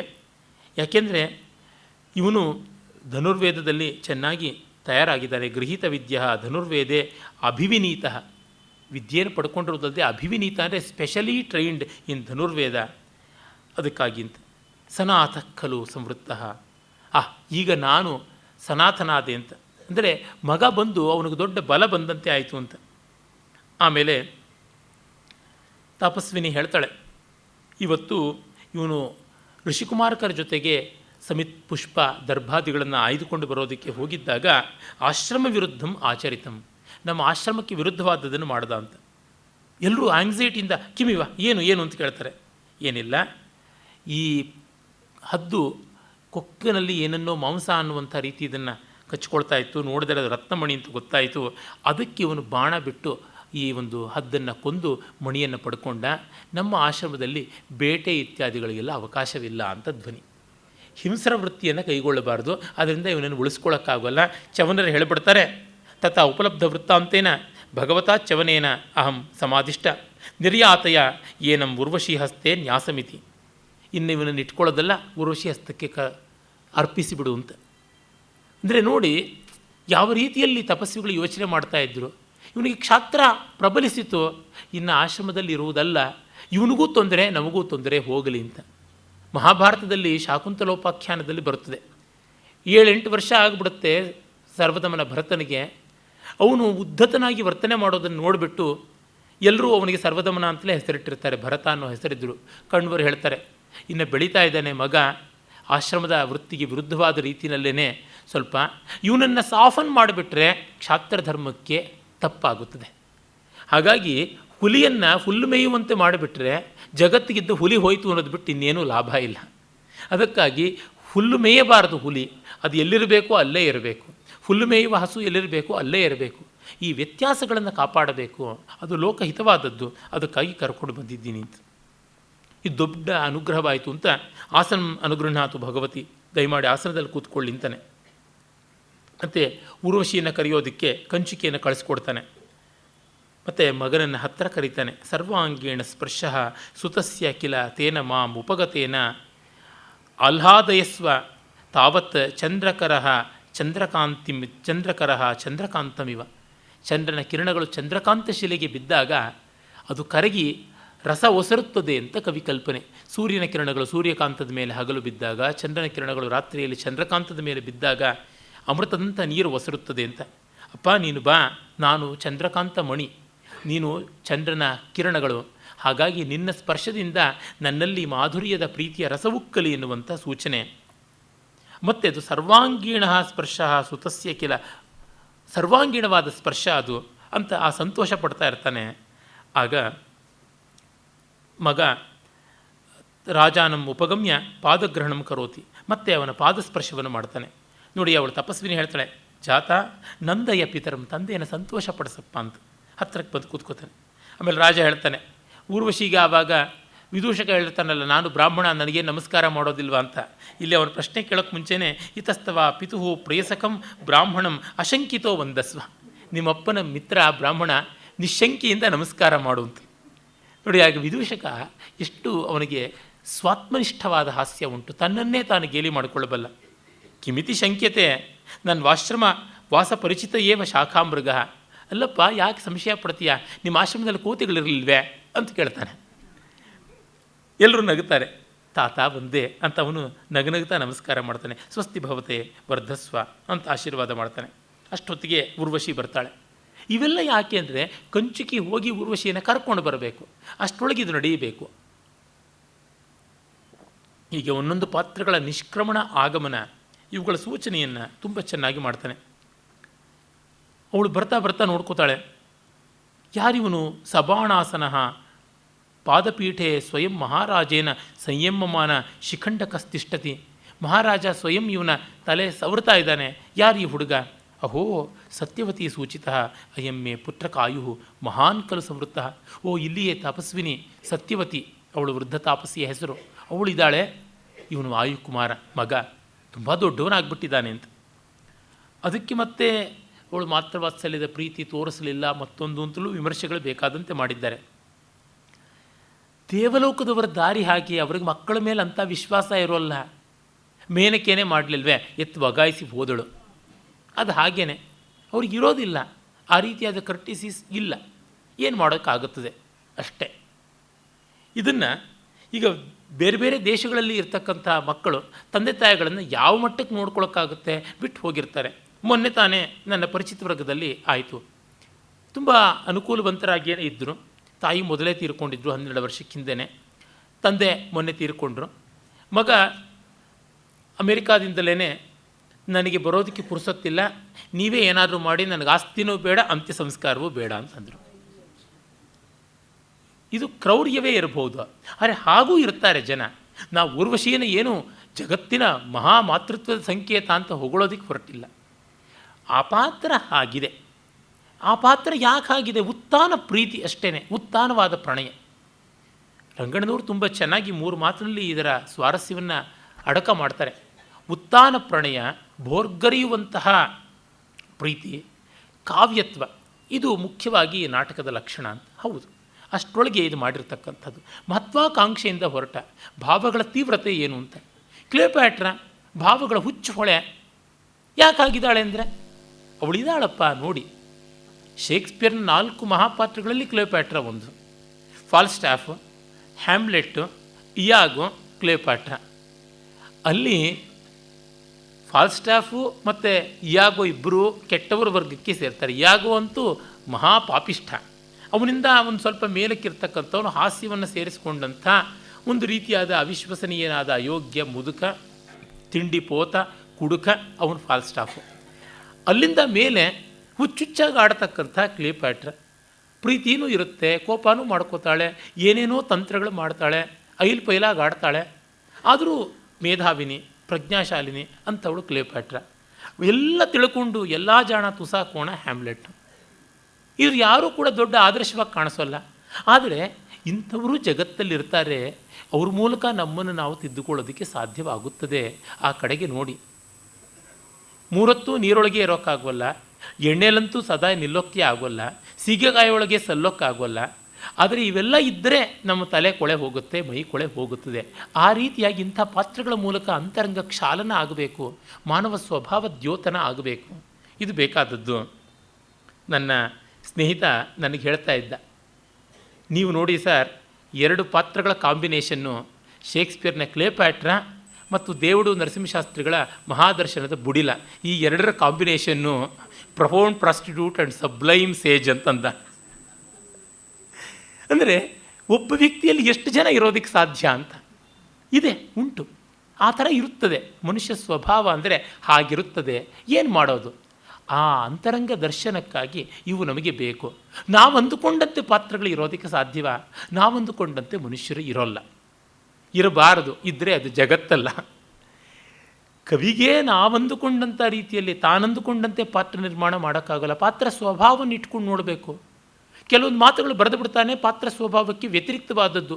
ಈಗ ಊರ್ವಶಿ ಬಂದುಬಿಟ್ಟು ನನ್ನ ಕಂದ, ನನ್ನ ಬಂಗಾರ, ನನ್ನ ಚಿನ್ನ ಅಂತ ಕುಣಿದಾಡಿಬಿಟ್ರೆ ಅವಳು ಊರ್ವಶಿ ಯಾಕಾಗ್ತಾಳೆ? ಸೀತೆ ಆಗ್ತಾಳೆ, ಸಾವಿತ್ರಿ ಆಗ್ತಾಳೆ. ಹಾಗಲ್ಲ, ಅವಳು ಹೇಗಿರಬೇಕು ಹಾಗಿರಬೇಕು. ಅದನ್ನು ಪಾಪ ಕಾಳಿದಾಸ ಮಾಡ್ತಾನೆ. ಯಂತೆ ಜನನಿ ಪ್ರಾಪ್ತ ತ್ವದಾಲೋಕನ ತತ್ಪರ ಸ್ನೇಹ ಪ್ರಸವ ನಿರ್ಭಿನ್ನಂ ಉದ್ವಹಂತಿ ಸ್ತನಾಂಶುಕಂ ಅಂತ ಎದೆ ಉಕ್ಕಿ ಬರ್ತಾ ಇದೆ ಅವಳಿಗೆ. ನೋಡಪ್ಪ ನೀನು ತಾಯಿ ಅಂತಾನೆ. ಜಾತ ಏಹಿ ಪ್ರತ್ಯುದ್ಗಚ್ಚ ಮಾತರಂ ಅಂತ ತಪಸ್ವಿನಿ ಹೇಳ್ತಾಳೆ, ನಿಮ್ಮ ಅಮ್ಮ ಅಪ್ಪ ಅಂತ. ನೋಡಿ, ಇಲ್ಲಿ ಆ ಹುಡುಗನಿಗೆ ತಾಯಿ ಯಾರು ತಂದೆ ಯಾರು ಗೊತ್ತಿಲ್ಲ. ಬೇರೆಯವ್ರು ಹೇಳಿ ಇವ್ರು ನಿಮ್ಮಮ್ಮ, ಇವ್ರು ನಿಮ್ಮಪ್ಪ ಅಂತ ಐಡೆಂಟಿಫೈ ಮಾಡಿಸ್ಬೇಕು. ಈ ಸಮಸ್ಯೆ ಇದೆ. ಮಕ್ಕಳನ್ನು ದೂರ ಮಾಡ್ಕೊಂಡು ಬಿಟ್ಟರೆ ಆಗುವುದು. ಹತ್ತಿರದಲ್ಲಿದ್ದಾಗಲೇ ಹಾಗೆ ಹೇಳಬೇಕಾಗುತ್ತದೆ ಆ ಸ್ಥಿತಿ. ಇನ್ನು ದೂರದಲ್ಲಿದ್ದಾಗ ಹೇಗೆ? ಮೂರ್ತಿರಾಯರು ಅಪರವಯಸ್ಕರ ಅಮೆರಿಕ ಯಾತ್ರೆಯಲ್ಲಿ ಬರೀತಾರೆ. ಅವರ ಕೊನೆಯ ಮಗ ರಾಮು ಇಂಗ್ಲೆಂಡಿನ ಹುಡುಗಿ ಡಯಾನಾನ ಮದುವೆ ಆಗಿರೋದು, ಅಮೆರಿಕಾದಲ್ಲಿ ಡಾಕ್ಟರ್ ಆಗಿರೋದು. ಅವರು ಅಮೆರಿಕಾಗೆ ಹೋದಾಗ ಆ ಹುಡುಗ ಮೊಮ್ಮಗ ಸುನೀಲ್ ಅಂತ, ಅವನನ್ನು ಇವರಿಗೆ ಪರಿಚಯ ಮಾಡಿಸ್ಕೊಟ್ಟು ಇವನಿಗೆ ನಿನ್ನ ತಂದೆಯ ತಂದೆ ಅಂತ ಪರಿಚಯ ಮಾಡಿಕೊಡ್ತಾರೆ. ಅವನು ಸ್ವಲ್ಪ ಹೊತ್ತು ಸುಮಾರು ಏರ್ಪೋರ್ಟಿಂದ ಕಾರಲ್ಲಿ ಬರುವಾಗ ಹಿಂದಿನ ಸೀಟಲ್ಲಿ ತಾತ ಮೊಮ್ಮಗ ಕೂತಿರ್ತಾರೆ, ಕ್ವೈಟಾಗಿರ್ತಾನೆ. ಸ್ವಲ್ಪ ಹೊತ್ತಾದಮೇಲೆ ಮೆಲ್ಲಿಗೆ ಕೈ ಟಚ್ ಮಾಡಿ ಯು ಆರ್ ಟಾಟಾ ಅಂತಾನೆ. ತಾತ ಅನ್ನುವ ಶಬ್ದವನ್ನು ಅವನಿಗೆ ಹೇಳಿರ್ತಾರೆ. ಅವ್ರು ಮೂರ್ತಿರಾಯರು ಬರೀತಾರೆ, ಅಂತೂ ಈ ಹುಡುಗನಿಗೆ ಈ ಪ್ರಾಣಿ ಅಪಾಯಕಾರಿ ಅಲ್ಲ ಅಂತ ಇಷ್ಟು ಹೊತ್ತಿನ ಪರಿಶೀಲನೆಯಿಂದ ಗೊತ್ತಾಗಿ ಸ್ಪರ್ಶಜ್ಞಾನದಿಂದ ಕನ್ಫರ್ಮ್ ಮಾಡ್ದ ಅಂತ ಆಗುತ್ತದೆ. ಇದು ಬದುಕಿನಲ್ಲಿ ಬರುವಂಥದ್ದು, ಸಂತೋಷಕಾರಿ ಅಲ್ಲದೇ ಇರಬಹುದು, ಹಾಗೆಯೇ ಆಗುವಂಥದ್ದು. ತಂದೆಯನ್ನು ತಾಯಿಯನ್ನು ಒಬ್ಬ ಹುಡುಗನಿಗೆ ಪರಿಚಯ ಮಾಡುವ ಪರಿಸ್ಥಿತಿ ಬಂದಿದೆ ಅಂದರೆ ಎಂಥದ್ದು ಅನ್ನುವುದನ್ನು ಕವಿ ಕಾಳಿದಾಸ ಹೇಳ್ತಾ ಇದ್ದಾನೆ. ಮತ್ತು ನೋಡಿ, ಹೇಳುವಾಗಲೇ ನಮಸ್ಕಾರ ಮಾಡು ಅನ್ನೋದು ಹೇಳ್ತಾ ಇದ್ದಾನೆ. ಅಂದರೆ ಎಟಿಕೇಟ್ನು ತೋರಿಸ್ತಾ ಇದ್ದಾರೆ. ಮತ್ತು ಅವರು ಮುಜುಗರ ಪಟ್ಕೊಳ್ಳೋ ಥರ ಆಗಬೇಡಪ್ಪ, ಆ ಥರ ಮಾಡಬೇಡ, ಅವ್ರುಗಳ ಶಾಪ ಹಾಕ್ಕೊಳ್ಳೋ ಥರ ಆಗಬಾರ್ದು ಅಂತ. ಮಕ್ಕಳು ಕೆಲವೊಮ್ಮೆ ದೊಡ್ಡ ವರ್ತನೆಯಿಂದ ನಡ್ಕೊಳ್ಬೇಕಾಗುತ್ತೆ. The younger generation should become magnanimous. ದೊಡ್ಡವರಂತ ಇದ್ದೋಕ್ಕಾಗದೆ ಹೋಗ್ಬೋದು, ಇವೆಲ್ಲ ಉಂಟು. ಆಮೇಲೆ ಇವಳು ಬಂದು ಊರ್ವಶಿ ತಪಸ್ವಿನಿಗೆ ನಮಸ್ಕಾರ ಮಾಡ್ತಾಳೆ. ಅಂಬಾ ಪಾದಾಭಿವಂದನಂ ಕರೋಮಿ ವತ್ಸೆ ಭರ್ತುರ್ ಬಹುಮತಾ ಭವ. ಮತ್ತು ಇವನು ನಮಸ್ಕಾರ ಮಾಡ್ತಾನೆ ತಾಯಿಗೆ. ಆಮೇಲೆ ಊರ್ವಶಿ ಮಗನನ್ನು ಅಪ್ಪಿಕೊಂಡು ಉನ್ನಮಿತ ಮುಖಂ ಪರಿಶ್ವಜ್ಯ ವತ್ಸ ಪಿತರಂ ಆರಾಧಯಿತಾ ಭವ, ತಂದೆಯನ್ನು ಆರಾಧಿಸುವವನಾಗು ಅಂತ ಹೇಳ್ತಾಳೆ. ಅಷ್ಟೊತ್ತಿಗೆ ಇವನು ಸ್ವಾಗತಂ ಪುತ್ರವತ್ಯೈ, ಮಗನನ್ನು ಹೊಂದಿದ ತಾಯಿಗೆ ಸ್ವಾಗತ ಅಂತ ಹೆಂಡತಿಯನ್ನು ಕರೀತಾನೆ. ತುಂಬ ವಿಶೇಷವಾದಂಥ ಸ್ವಾಗತ. ಆಗ ತಪಸ್ವಿನಿ ಹೇಳ್ತಾಳೆ, ನೋಡಮ್ಮ, ಏಷ ಗೃಹೀತ ವಿದ್ಯಾ ಆಯು ಸಾಂಪ್ರತಂ ಕವಚಹರ ಸಂವೃತ್ತ. ನೋಡಿ, ಈಗ ಕವಚ ಹಾಕ್ಕೊಳ್ಳೋ ವಯಸ್ಸಿಗೆ ಬಂದುಬಿಟ್ಟ, ವಿದ್ಯೆಯೆಲ್ಲ ಕಲಿತಿದ್ದಾನೆ. ತದೇತಸ್ಯತೆ ಭರ್ತು ಸಮಕ್ಷಂ ನಿರ್ಯಾತಿತೋ ಹಸ್ತ ನಿಕ್ಷೇಪ. ನಿನ್ನ ಗಂಡನ ಎದುರಿಗೆ ಇವನನ್ನು ನಿಕ್ಷೇಪ ಒಪ್ಪಿಸ್ತಾ ಇದ್ದೀನಿ, ನಿನ್ನ ಸೊತ್ತನ್ನು ಅಂತ. ಅಂದರೆ ಅವಳು ಮಗುವನ್ನು ಈ ವೃದ್ಧ ತಪಸ್ವಿನಿಯ ಕೈ ಕೊಟ್ಟಿರ್ತಾಳೆ. ಸಸಾಕ್ಷಿಕವಾಗಿ ನಾನು ನಿನಗೆ ವಾಪಸ್ ಕೊಡ್ತಾ ಇದ್ದೀನಿ ಅಂತ.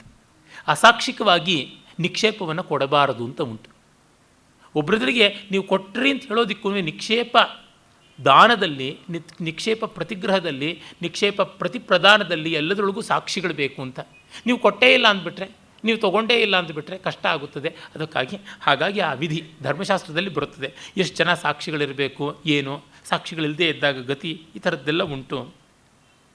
ವಿಸರ್ಜಯಿತು ಇಚ್ಛಾಮಿ ಅಂದರೆ ನಾನೇನು ಬರ್ತೀನಿ, I shall take leave of you ಅಂತ ಅಂದಾಗ ಉಪರುದ್ಧತೆ ಮಮ ಆಶ್ರಮ ಧರ್ಮ.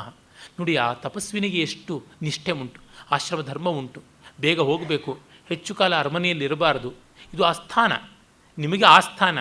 ನಮ್ಮಂತಹ ವಾನಪ್ರಸ್ಥರಿಗೆ ಇಲ್ಲಿ ಹೆಚ್ಚು ಕಾಲ ಇರಬಾರದು, ಇದರ ಪ್ರಭಾವ ನಮ್ಮ ಮೇಲೆ ಉಂಟಾಗುತ್ತದೆ ಎನ್ನುವುದು ಸೂಕ್ಷ್ಮ. ಆಗ ಉರ್ವಶಿ ಹೇಳ್ತಾಳೆ, ನಿಮ್ಮನ್ನು ಇಷ್ಟು ಬೇಗ ಬಿಟ್ಕೊಡೋಕ್ಕೆ ನನಗಿಷ್ಟ ಇಲ್ಲ. ಚಿರತರಂ ಆರ್ಯಾಂ ದೃಷ್ಟ ಅಧಿಕತರಂ ಅವಿತೃಷ್ಣಾಸ್ಮಿ ನ ಶಕ್ನೋಮಿ ವಿಸೃಷ್ಟುಂ. ಈಗ ಬಿಡೋಕ್ಕೆ ನಿಮ್ಮನ್ನು ಮನಸ್ಸಾಗೋದಿಲ್ಲ, ತುಂಬ ದಿವಸದ ಮೇಲೆ ನೋಡ್ತಾ ಇದ್ದೀನಿ. ಅನ್ಯಾಯಂ ಪುನಃ ಉಪರೋಧಂ. ಆದರೆ ತಡೆಯೋದು ಕಷ್ಟ. ನಿಮ್ಮ ಧರ್ಮ ನನಗೆ ಗೊತ್ತು. ತದ್ಗಚ್ಚತ್ವಾರ್ಯ ಪುನರ್ದರ್ಶನಾಯ, ಮತ್ತೊಮ್ಮೆ ಬರೋದಕ್ಕಾಗಿ ಹೋಗಿ ಬನ್ನಿ ಅಂತ. ಮತ್ತು ಇವನು ಹೇಳ್ತಾನೆ, ಭಗವತೆ ಚ್ಯವನಾಯ ಮಾಂ ಪ್ರಣಿಪಾತಯ ಅಂತ. ಈ ಫ್ರೇಸ್ ಎಷ್ಟು ಚೆನ್ನಾಗಿದೆ. ಚ್ಯವನಿಗೆ ನನ್ನ ಮೂಲಕ ನಮಸ್ಕಾರ ಮಾಡಿಸಿ ಅಂತ. ಅಂದರೆ ನನ್ನ ನಮಸ್ಕಾರ ಚ್ಯವನಿಗೆ ತಿಳಿಸಿ ಎನ್ನುವಂಥದ್ದು. ಚ್ಯವನಾಯ ಮಾಂ ಪ್ರಣಿಪಾತಯ, ನನ್ನನ್ನು ನಮಸ್ಕಾರ ಮಾಡಿಸು ಚವನ ಮಹರ್ಷಿಗಳಿಗೆ ಅಂತ. ಅಂದರೆ ನಮಸ್ಕಾರ ಅವರಿಗೆ ತಲುಪಿಸು ಅಂತ. ಹಾಗೆಯೇ ಆಗಲಿ ಅಂತ ಹೊರಡ್ತಾಳೆ. ಕುಮಾರ ನೋಡಿ ಹೇಳ್ತಾನೆ, ಆರ್ಯೆ ಸತ್ಯಂ ಇದು ನಿರ್ವರ್ತಸೆ ಮಮಾಪ್ಯಾಶ್ರಮಂ ನೇತುಮರ್ಹಸಿ. ನೀನು ನಿಜವಾಗಲೂ ಆಶ್ರಮಕ್ಕೆ ಹೋಗೋದಿದ್ರೆ ನನ್ನನ್ನು ಕರ್ಕೊಂಡು ಹೋಗು ಅಂತಾನೆ. ಬೆಳೆಸಿದ ಪ್ರೀತಿ, ಅಪ್ಪ ಅಮ್ಮ ಅರಮನೆ ಏನೆಲ್ಲ ಆದರೂ ಅದು ಹೋಗುತ್ತದೆಯಾ? ಮತ್ತು ಸಂಸ್ಕೃತ ನಾಟಕ ನಾನು ಗಮನಿಸಿದಂತೆ ಕೆಲವು ಸಂದರ್ಭಗಳಲ್ಲಿ ತುಂಬ ಬ್ರೆವಿಟಿ, ಸಂಕ್ಷೇಪ ರುಚಿಯಾಗಿಬಿಡುತ್ತದೆ ಸಂಸ್ಕೃತ ನಾಟಕ. ಯಾವ ಸಂದರ್ಭಗಳಲ್ಲಿ ಅತಿ ವಾಗ್ಮಿತೆಯಿಂದ ತುಂಬ ವರ್ಬೋಸ್ ಅಂತ ಆಗುತ್ತದೆ, ಇನ್ನು ಕೆಲವು ಕಡೆಗೆ ಬಹಳ ವಾಚನೀಯಮನಾಗಿಬಿಡುತ್ತದೆ, ತುಂಬ ಮಿತ ಮಾತುಗಳನ್ನು ಆಡುತ್ತದೆ. ಅದು ಯಾಕೆ? ಕಷ್ಟ ಹೇಳುವಂಥದ್ದು. ಸಂಸ್ಕೃತ ನಾಟಕದ ರೀತಿ ಅಂಥದ್ದು. ನಾವು ಅದನ್ನು ಅದರ ಲಕ್ಷಣವಾಗಿ ಗ್ರಹಿಸಬೇಕು. ಅದನ್ನು ಬಿಟ್ಟು ಬರೀ ಆಕ್ಷೇಪ ಮಾಡಿದ್ರೆ ಇದ್ದದ್ದು ಹೋಗುತ್ತದೆ, ನಮಗೇನೂ ಇಲ್ಲ. ಇಲ್ಲೆಲ್ಲ ನನಗನ್ನಿಸುತ್ತದೆ ಈ ಹೊತ್ತಿನ ಯಾವುದು ಸಂವರಣ ಅಂತ ಹೇಳ್ತಾರೆ, ವಿಥ್ಹೋಲ್ಡಿಂಗ್, ಅದನ್ನು ನಾವಿಲ್ಲಿ ಕಾಣಬಹುದು. ಐವತ್ಸ ಉಚಿತಂ ತ್ವಯ ಪೂರ್ವಸ್ಮಿನ್ ಆಶ್ರಮ ಪದೇ. ಬೇಕಾದಷ್ಟು ವರ್ಷ ನಮ್ಮ ಆಶ್ರಮದಲ್ಲಿ ಇದೆಯಲ್ಲ, ದ್ವಿತೀಯಂ ಅಧ್ಯಾಸಿತುಂ ತವ ಸಮಯ. ಇನ್ನು ಮುಂದಿನ ಆಶ್ರಮಕ್ಕೆ ಹೋಗಬೇಕಾಗುತ್ತಪ್ಪ ಅಂತ ವಿನೋದ ಮಾಡ್ತಾಳೆ. ನೀನು ಇನ್ನು ಬ್ರಹ್ಮಚಾರಿ, ಇನ್ನು ಮುಂದೆ ಮದುವೆ ಆಗಬೇಕು, ಇಲ್ಲೇ ನೀನು ಇರಬೇಕು ಅಂತ. ಮತ್ತು ಜಾತ ಗುರೋರ್ವಚನ ಅನುತಿಷ್ಠ, ತಂದೆಯ ಮಾತನ್ನು ಕೇಳು. ಕುಮಾರ ಹೇಳ್ತಾನೆ, ಹಾಗಿದ್ದರೆ ತೇನಹಿ ಯಹ ಸುಪ್ತವಾನ್ ಮದಂಕೆ ಶಿಖಂಡ ಕಂಡೂಯ ನೋಪಲಬ್ಧ ಸುಖ ತಮ್ಮೇ ಜಾತಕಲಾಪಂ ಪ್ರೇಷಯ ಮಣಿಕಂಠಕಂ ಶಿಖಿನಂ. ಹಾಗಿದ್ದರೆ ಆ ಒಂದು ನವಿಲು ಮರಿ ಇದೆ, ಆ ನವಿಲಿನ ಮರಿಗೆ ನಾನು ಬೇಕಾದಷ್ಟು ಉಪಚಾರ ಮಾಡ್ತಾ ಇದ್ದೆ, ಅದರ ಗರಿಗಳನ್ನೆಲ್ಲ ಸವರಿ ಸವರಿ ಅದಕ್ಕೆ ನೆಮ್ಮದಿಯನ್ನು ಕೊಡ್ತಾ ಇದ್ದೆ, ಅದು ಚೆನ್ನಾಗಿ ಗರಿ ವಿಸ್ತರಿಸಿಕೊಂಡು ಬೆಳೆಯೋ ಹೊತ್ತಿಗೆ ಬಂದಿದೆ, ಆ ಮಣಿಕಂಠಕ ಅಂತ ಹೆಸರಿಟ್ಟಿರತಕ್ಕಂಥ ನವಿಲನ್ನು ನನ್ನ ಕಳಿಸ್ಕೊಡು ಅಂತ. ನೋಡಿ, ಪ್ರಕೃತಿ ಮಾನವರ ಪ್ರೀತಿ ಏನು ಅನ್ನೋದನ್ನು ಕವಿ ಎಲ್ಲೆಲ್ಲೂ ತೋರಿಸ್ತಾನೆ. ಈ ಅಂಕ ಇಲ್ಲದಿದ್ದರೆ ಇಂಥ ಸ್ವಾರಸ್ಯಗಳು ನಮಗೆ ಬಿಟ್ಟು ಹೋಗ್ತಾ ಇತ್ತು. ಶಕುಂತಲೆ ಗಂಡನ ಮನೆಗೆ ಹೊರಟಾಗಲು ಮತ್ತು ಏನು ಗತಿಯೋ ಏನೋ, ದುಷ್ಯಂತ ನನ್ನ ಜ್ಞಾಪಕದಲ್ಲಿ ಇಟ್ಕೊಂಡಿರ್ತಾನೋ ಇಲ್ವೋ, ಆ ಹೊಸ ಪರಿಸರ ಹೇಗೋ ಏನೋ ಅನ್ನುವ ಧಾವಂತ ಇದ್ದಾಗಲೂ ತಂದೆ ಹೇಳ್ತಾಳೆ, ಈ ಹೆಣ್ಣು ಜಿಂಕೆ ಹೆತ್ತ ಮೇಲೆ ಸುಖಪ್ರಸವ ಆದಮೇಲೆ ನನಗೆ ಸುದ್ದಿ ಕಳಿಸಬೇಕು ಅಂತ. ಮತ್ತು ಅವಳು ಹೊರಟಾಗ ಸೆರಗನ್ನು ಹಿಡಿದು ಒಂದು ದೀರ್ಘಾಪಾಂಗ ಅಂತ ಜಿಂಕೆ ಎಳೆಯುತ್ತದೆ. ಯಾವ ಜಿಂಕೆ ಮರಿಯಾಗಿದ್ದಾಗ ಗೊತ್ತಿಲ್ಲದೆ ದರ್ಭೆಗೆ ಬಾಯಿಟ್ಬಿಟ್ಟು ಬಾಯಿ ತುದಿನಲ್ಲೆಲ್ಲ, ಮೂಗಿನ ತುದಿನಲ್ಲೆಲ್ಲ ದರ್ಭೆ ಚುಚ್ಚಿಕೊಂಡು ಗಾಯ ಆದಾಗ ವ್ರಣಹಾರವಾದ ಇಂಗುದಿ ತೈಲವನ್ನು ಬಾಯಿಗೆ ಹಾಕಿ ನೀನು ಅದನ್ನು ಕಾಪಾಡಿದ್ಯೋ, ಅದಕ್ಕೆ ಚಿಕಿತ್ಸೆ ಕೊಟ್ಟಿದೆಯೋ, ಅದು ಪುತ್ರ ನಿರ್ವಿಶೇಷವಾದಂಥ ಈ ಮೃಗಪೋತ ನಿನ್ನ ಸೆರಗನ್ನು ಹಿಡಿದು ಎಳೆದು ದೂರ ಹೋಗೋದಕ್ಕೆ ಬಿಡ್ತಾ ಇಲ್ಲ, ದಾರಿಗೆ ಪ್ರತಿಬಂಧಕವಾಗಿದೆ ಅಂತ ಹೇಳ್ತಾನೆ.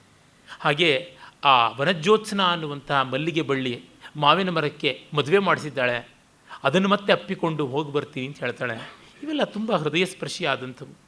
ರಘುವಂಶದಲ್ಲಂತೂ ನಾವು ಯಥೇಷ್ಟವಾಗಿ ನೋಡಿದ್ದೀವಿ. 5ನೇ ಸರ್ಗದಲ್ಲಿ ವರತಂತುವಿನ ಆಶ್ರಮದ ಮರಗಳ ಬಗ್ಗೆ, ಜಿಂಕೆಗಳ ಬಗ್ಗೆ, ಜಿಂಕೆಗಳ ಸುಖ ಪ್ರಸೂತಿಯ ಬಗ್ಗೆ, ನದಿ ದಡದ ಬಗ್ಗೆ, ಅಲ್ಲಿಯ ಮಳದ ದಿಣ್ಣೆಗಳ ಬಗ್ಗೆ, ಎಲ್ಲದರ ಬಗ್ಗೆ ರಘುಮಹಾರಾಜ ಕೇಳುವಂಥದ್ದು. ವರತಂತು ಶಿಷ್ಯ ಕೌತ್ಸನ ಹತ್ರ ವಿಚಾರಿಸ್ಕೊಳ್ತಾನಲ್ಲ ಅಂಥದ್ದನ್ನು ಹಾಗೇ ಮಾಡ್ತೀನಪ್ಪ, ಏವಂ ಕರೋಮಿ ಅಂತ ಹೇಳ್ತಾಳೆ. ಆಮೇಲೆ ಎಲ್ಲರೂ ಮತ್ತೆ ನಮಸ್ಕಾರ ಮಾಡಿ ಬೀಳ್ಕೊಡ್ತಾರೆ. ಈಗ ರಾಜ ಹೇಳ್ತಾರೆ, ಅದ್ಯಾಹಂ ಪುತ್ರಿಣಾಂ ಅಗ್ರ್ಯಃ ಸತ್ಪುತ್ರೇಣ ಮುನಾ ಅಥವಾ ಪೌಲೋಮಿ ಸಂಭವೇನೇವ ಜಯಂತೇನ ಪುರಂದರ. ಶಚಿಯ ಮಗ ಜಯಂತನಿಂದ ಹೇಗೆ ಇಂದ್ರನಿಗೆ ಕೌಟುಂಬಿಕ ಪರಿಪೂರ್ತಿ ಬಂತು, ಆ ರೀತಿ ತನಗಿಂದು ಪೂರ್ಣತೆ ಬಂತು ಅಂತ ವಿದೂಷಕ ಹೇಳ್ತಾನೆ. ನಿಜ, ಆದರೆ ಯಾಕೆ ಕಿನ್ನು ಖಲು ಸಾಂಪ್ರತಂ ಅತ್ರ ಭವತಿ ಏಕಪದೇ ಅಶ್ರುಮುಖಿ ಸಂವೃತ್ತ.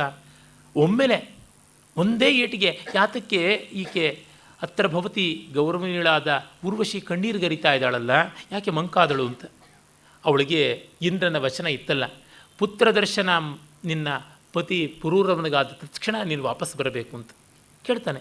ಕಿಂ ಸುಂದರಿ ಪ್ರವೃತ್ತಿತಾಸಿ ಮಮೋಪನೀತೆ ವಂಶಸ್ಥಿತೆ ಅಧಿಗಮಾನ್ ಮಹತಿ ಪ್ರಮೋದೆ ಪೀನಸ್ತನೋಪರಿ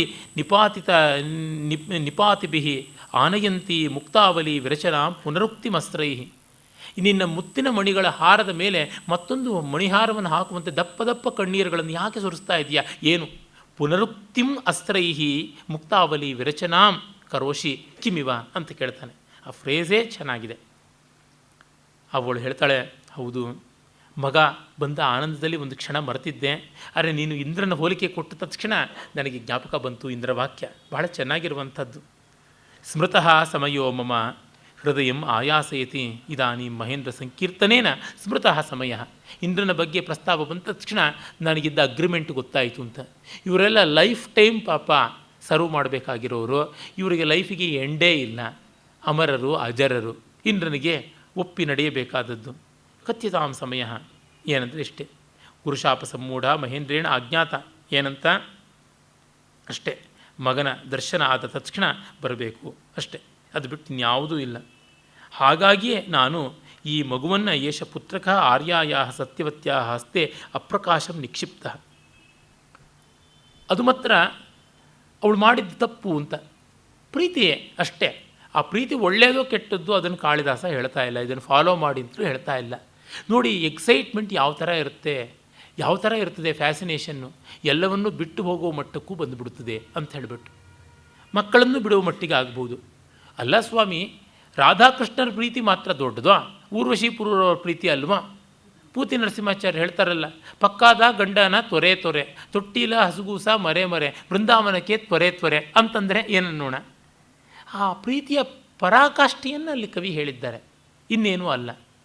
ರಾಧಾಕೃಷ್ಣರು ದೊಡ್ಡವರು, ಅರೆ ರಾಧಾಕೃಷ್ಣರ ಪ್ರೀತಿಯ ಉತ್ಕಟತೆ, ಉರ್ವಶಿ ಪುರೂರರ ಪ್ರೀತಿಯ ಉತ್ಕಟತೆ ಅದು ಒಂದೇ ಆಗಿರ್ತಕ್ಕಂಥದ್ದು, ಇನ್ಯಾವುದೂ ಇಲ್ಲ. ಇಂಟೆನ್ಸಿಟಿ ಇಸ್ ದ ಸೇಮ್, ಆದರೆ ಯಾವ ಕ್ಯಾರೆಕ್ಟರ್ಸ್ ಅನ್ನೋದು ಡಿಫರೆಂಟ್.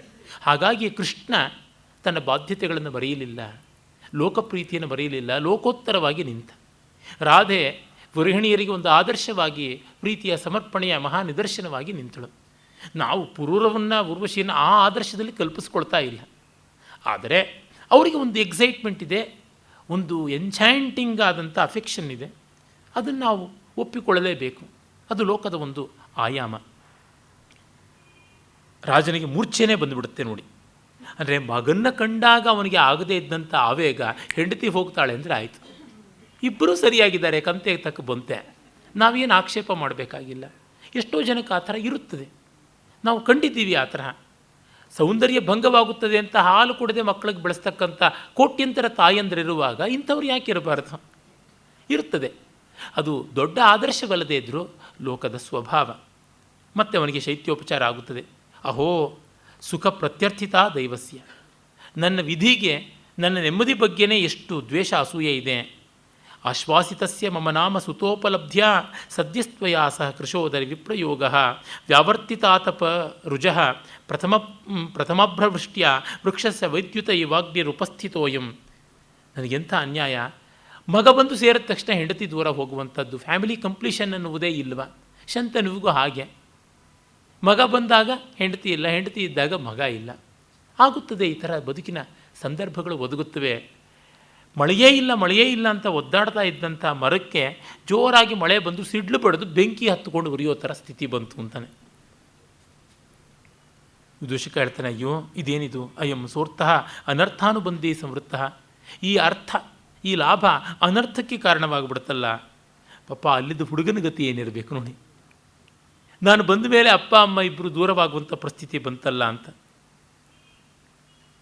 ಆಮೇಲೆ ರಾಜ ಹೇಳ್ತಾನೆ, ನಾನಂತೂ ಇನ್ನು ಋಷ್ಯಾಶ್ರಮಕ್ಕೆ ಹೊರಡಬೇಕಾಗುತ್ತದೆ ಅಂತ.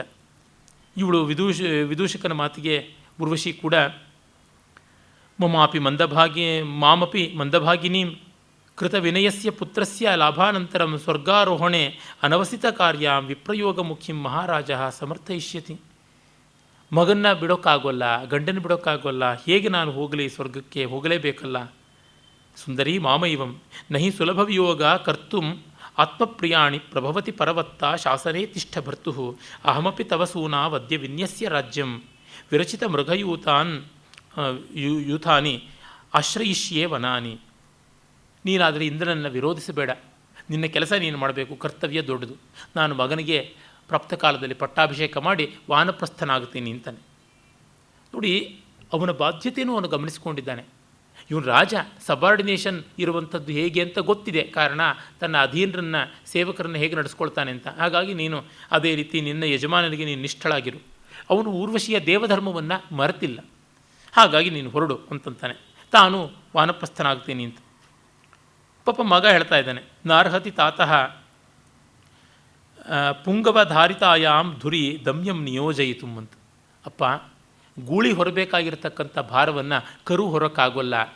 ಪುಂಗವ ಅಂದರೆ ಗೂಳಿ, ದಮ್ಯ ಅಂತಂದರೆ ಚಿಕ್ಕ, ಇನ್ನೂ ನೊಗಕ್ಕೆ ಮೂಗುದಾರಕ್ಕೆ ಒಗ್ಗಿಕೊಳ್ಳದೇ ಇರತಕ್ಕಂಥ ಕಡಸು, ಅದಕ್ಕಾಗೋದಿಲ್ಲ. ನನಗೆ ಒಮ್ಮೆಲೆ ರಾಜ್ಯಭಾರ ಎಲ್ಲ ವಹಿಸಬಾರ್ದು ಅಂತ ರಾಜ ಹೇಳ್ತಾ ಇದ್ದಾನೆ. ವತ್ಸ ಮಾಮೈವಂ ಶಮಯತಿ ಗಜಾನ್ ಅನ್ಯಾನ್ ಗಂಧದ್ವಿಪ ಕಲಭೋಪಿ ಸನ್ ಭವತಿ ಸುತರಾಂ ವೇಗೋದಗ್ರಂ ಭುಜಂಗ ಶಿಶೋರ್ವಿಷಂ ಭುವಮಧಿಪತಿ ಬಾಲಾವಸ್ಥೋಪ್ಯಲಂ ಪರಿರಕ್ಷಿತು ನ ಖಲು ವಯಸಾ ಜಾತ್ಯೇ ವಾಯಂ ಸ್ವಕಾರ್ಯ ಸಹೋಭರ. ಯೋಚನೆ ಮಾಡಬೇಡ, ಆ ಆನೆ ಕಲಭ ಮರಿಯಾನೆ ಆಗಿದ್ದರೂ ಸಲಗದ ಮರಿ ತಾನು ನಡೆಸಬಲ್ಲದು. ಮರಿಯಾಗಿದ್ದರೂ ಹಾವಿಗೆ ವಿಷ ಜೋರಾಗೇ ಇರುತ್ತದೆ. ನೀನು ಚಿಕ್ಕ ಹುಡುಗನಾಗಿದ್ದರೂ ಮುಂದೆ ರಾಜ್ಯವನ್ನು ಚೆನ್ನಾಗಿ ಆಳ್ತೀಯ, ಯೋಚನೆ ಮಾಡಬೇಡ ಅಂತಂತಾನೆ. ಮತ್ತು ಈಗ ರಾಜ್ಯಾಭಿಷೇಕಕ್ಕೆ ಈಗಲೇ ವ್ಯವಸ್ಥೆ ಮಾಡೋಣ ಅಂತನ್ನುವ ಆತುರದ ತೀರ್ಮಾನಕ್ಕೂ ರಾಜ ಬರ್ತಾ ಇದ್ದಾನೆ. ಅಷ್ಟೊತ್ತಿಗೆ ಆಕಾಶದ ಕಡೆಗೆ ಎಲ್ರಿಗೂ ಗಮನ ಹೋಗುತ್ತದೆ. ಯಾವುದೋ ಒಂದು ದೇದೀಪ್ಯಮಾನವಾದ ಕಾಂತಿ ಕಾಣಿಸುತ್ತದೆ. ಕೇಳ್ತಾನೆ, ಸರ್ವೇ ದೃಷ್ಟಿ ವಿಘಾತಂ ನಿರೂಪಯಂತಿ. ಇಲ್ಲಿ ನೋಡಿ ರಂಗಸೂಚನೆ, ಕಣ್ಣು ಕೋರೈಸುವಂಥದ್ದನ್ನು ಅಭಿನಯಿಸ್ತಾರೆ ಅಂತ. ದೃಷ್ಟಿ ವಿಘಾತಂ ನಿರೂಪಯಂತಿ. ಕಿನ್ನು ಖಲು ನಿರಭ್ರೇ ವಿದ್ಯುತ್ ಸಂಪಾತ, ಮೋಡವಿಲ್ಲದ ಆಕಾಶದಲ್ಲಿ ಏನು ಮಿಂಚು ಅಂತ ರಾಜ ಅಂದ್ಕೋತಾನೆ. ಅದು ಶರತ್ಕಾಲ, ಹಾಗಾಗಿ ಮಿಂಚಿರೋಕ್ಕಾಗೋಲ್ಲ. ಅಹೋ ಭಗವಾನ್ ನಾರದ ಅಂತ ಊರ್ವಶಿ ಅಂತಾಳೆ.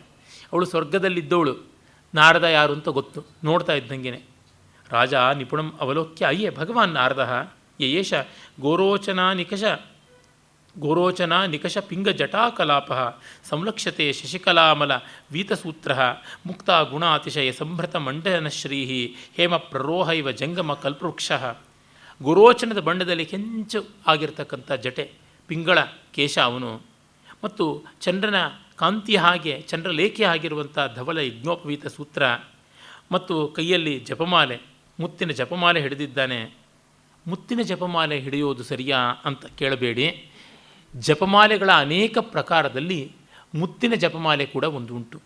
ಮುತ್ತಿನ ಮಣಿ, ಬಂಗಾರದ ಮಣಿ, ದಿವ್ಯ ಮಣಿಗಳು ಎಷ್ಟನ್ನು, ರುದ್ರಾಕ್ಷ, ಶಂಖ, ಗಂಧದ ಮಣಿ ಮತ್ತು ಕಮಲ ಬೀಜ, ತುಳಸಿ, ಈ ಥರದ್ದೆಲ್ಲ ಇವೆ. ಬೇರೆ ಬೇರೆ ಪ್ರಯೋಜನಕ್ಕಾಗಿ ಬೇರೆ ಬೇರೆ ಅಂತೆಲ್ಲ ಹೇಳಿದ್ದಾರೆ. ಸ್ಫಟಿಕಾಕ್ಷ ಮಾಲಿಕೆ ಅಂತೂ ಪ್ರಸಿದ್ಧ.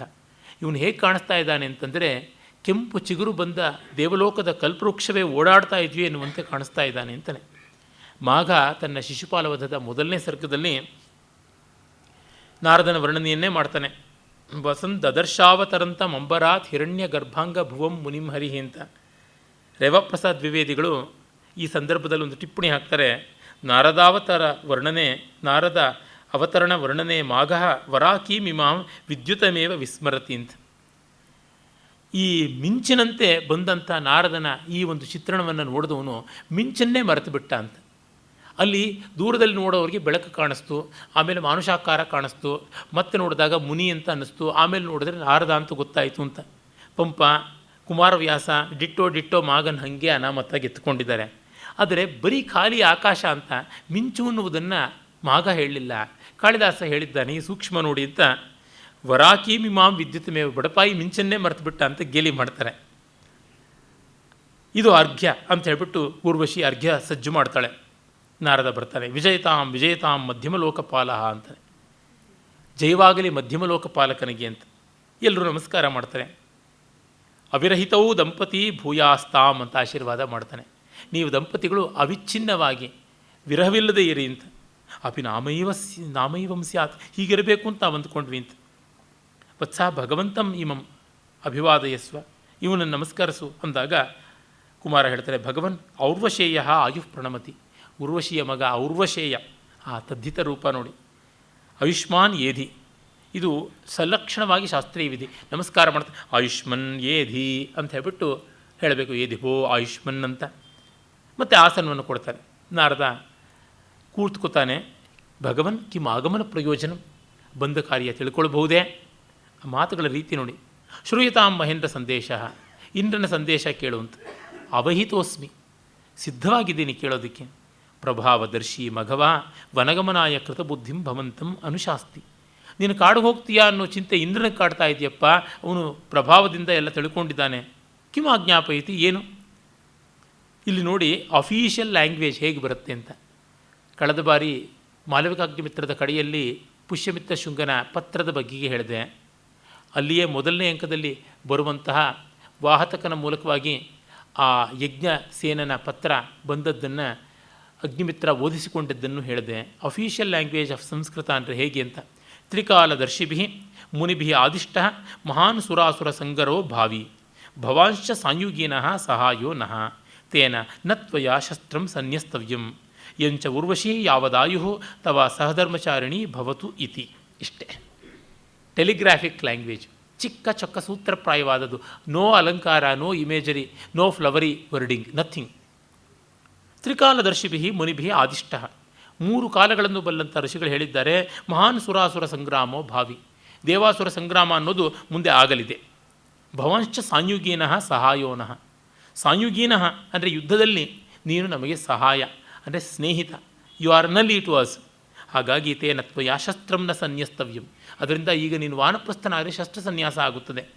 ಹಾಗಾಗಿ ಊರ್ವಶಿ ಇಲ್ಲ ಅಂತ ತಾನೇ ನಿನಗೆ ಸಂಕಟ. ಅಯ್ಯಂಚ ಊರ್ವಶಿ ಯಾವದಾಯು ತವ ಸಹಧರ್ಮಚರಣಿ ಭವಿಷ್ಯತಿ, ಇವಳು ನಿನ್ನ ಆಯುಷ್ಯ ಕಾಲ ಪೂರ್ತಿ ನಿನ್ನ ಜೊತೆ ಇರ್ತಾಳೆ. ನೋಡಿ, ಶಿವುಡು ಕೊಲಸ್ತೆ ಆಯುಷ್ ಕರ್ವ ಅಂತ ತೆಲುಗು ಗಾದೆ ಉಂಟು. ಕಾಲ ಕಾಲ ಅವನು ಅನುಗ್ರಹ ಮಾಡಿದ್ರೆ ಆಯುಷ್ಯಕ್ಕೇನು ಕಡಿಮೆ ಅಂತ. ಇಂದ್ರ ಆವಾಗ ಇವಳ ಶಾಪವನ್ನು ವರವಾಗಿ ಮಾಡ್ದ.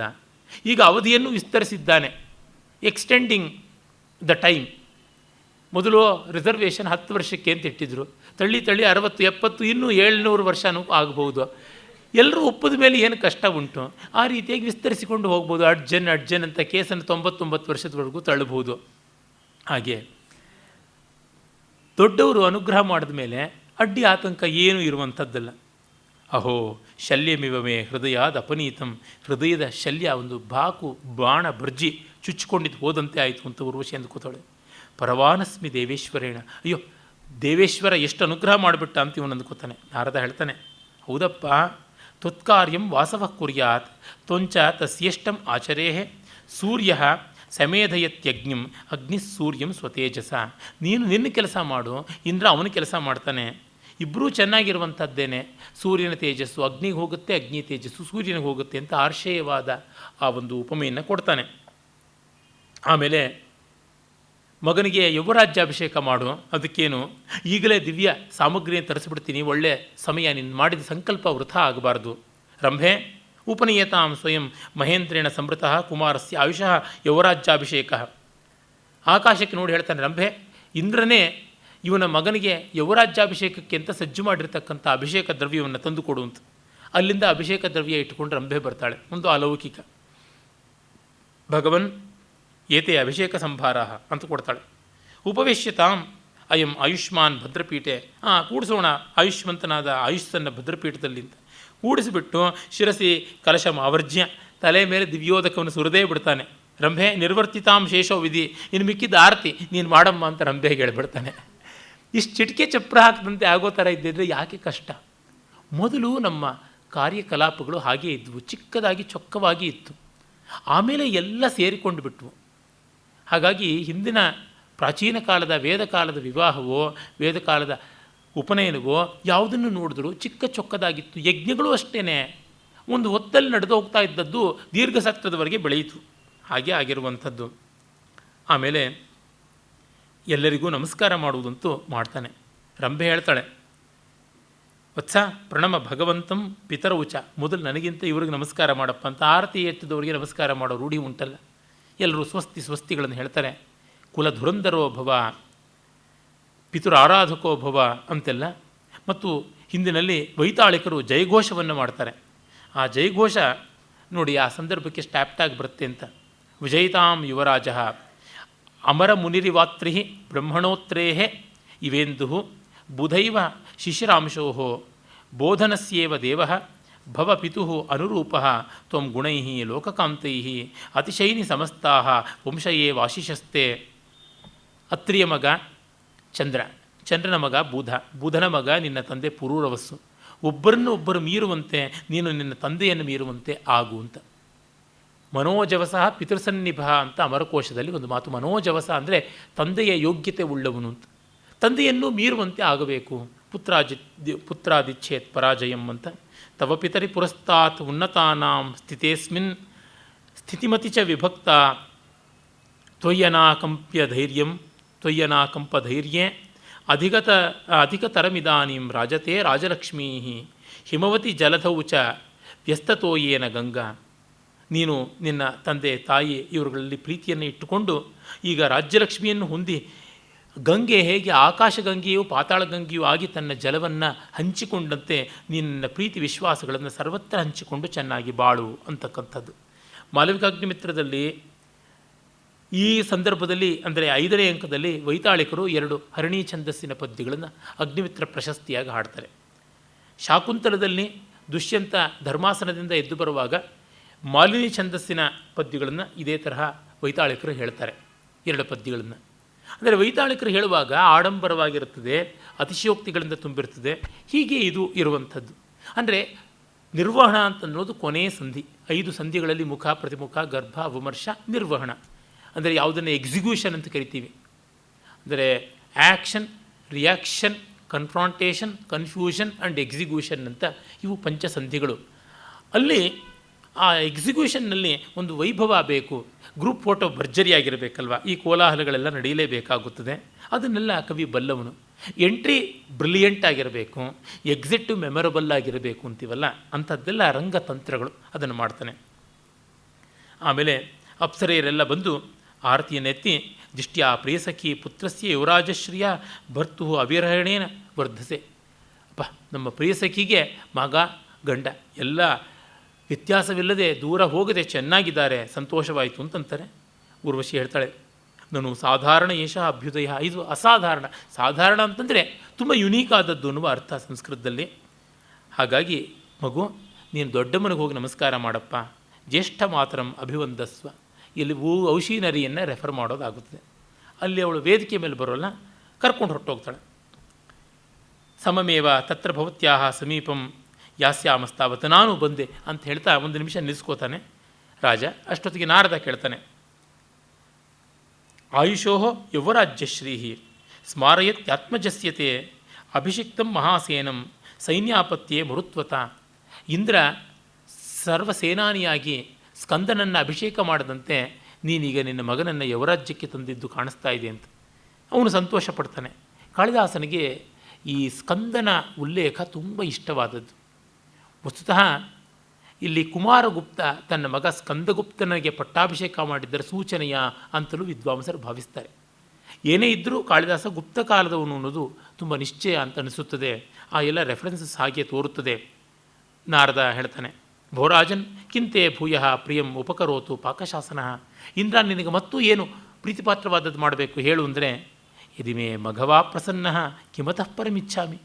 ಇಂದ್ರ ಅನುಗ್ರಹ ಮಾಡೋದಾದರೆ, ಇಂದ್ರನಿಂದ ಅನುಗ್ರಹಿತನಾದಲ್ಲಿ ನಾನು ಇನ್ನೇನು ಬೇಕಿದೆ. ತಥಾಪಿ ಇದಮಸ್ತು. ಇದು ಭರತವಾಕ್ಯಗಳ ಕೊನೆಯ ಗದ್ಯದ ತುಣುಕು. ಏನದು?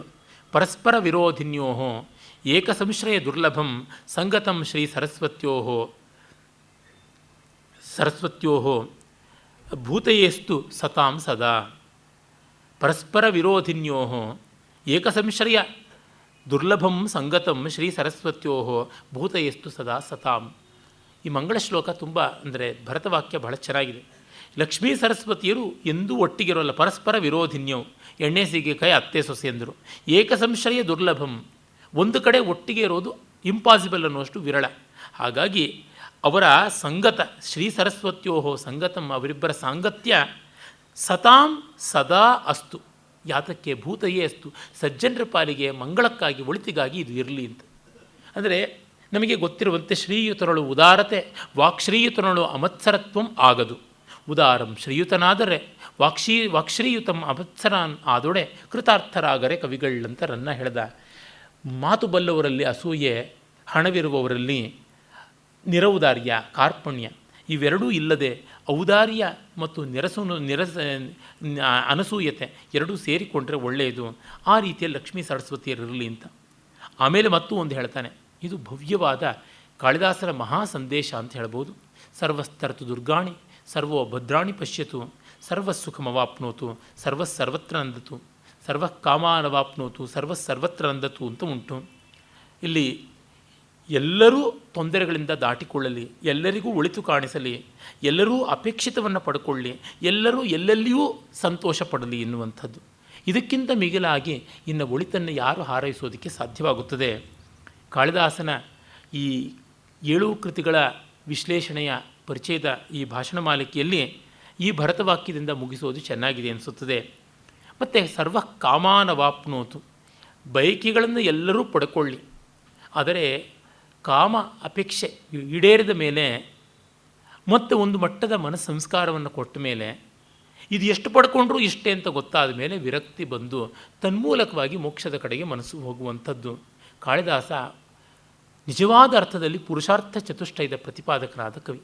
ಭಾರತ ಜಗತ್ತಿಗೆ ಕೊಟ್ಟ ತುಂಬ ದೊಡ್ಡ ಮಾಡೆಲ್ ಅಂತಂದರೆ ಪುರುಷಾರ್ಥಗಳ ಮಾಡೆಲ್, ಇನ್ಯಾರೂ ಕೊಡದೇ ಇರತಕ್ಕಂಥದ್ದು. ಆ ಮಾಡೆಲಿನ ಪರಿಪೂರ್ಣವಾದ ಪರಮಸುಂದರವಾದ ಒಂದು ವ್ಯಕ್ತೀಕರಣ ಕಾಳಿದಾಸನಲ್ಲಿ ಕಾಣಿಸುತ್ತದೆ.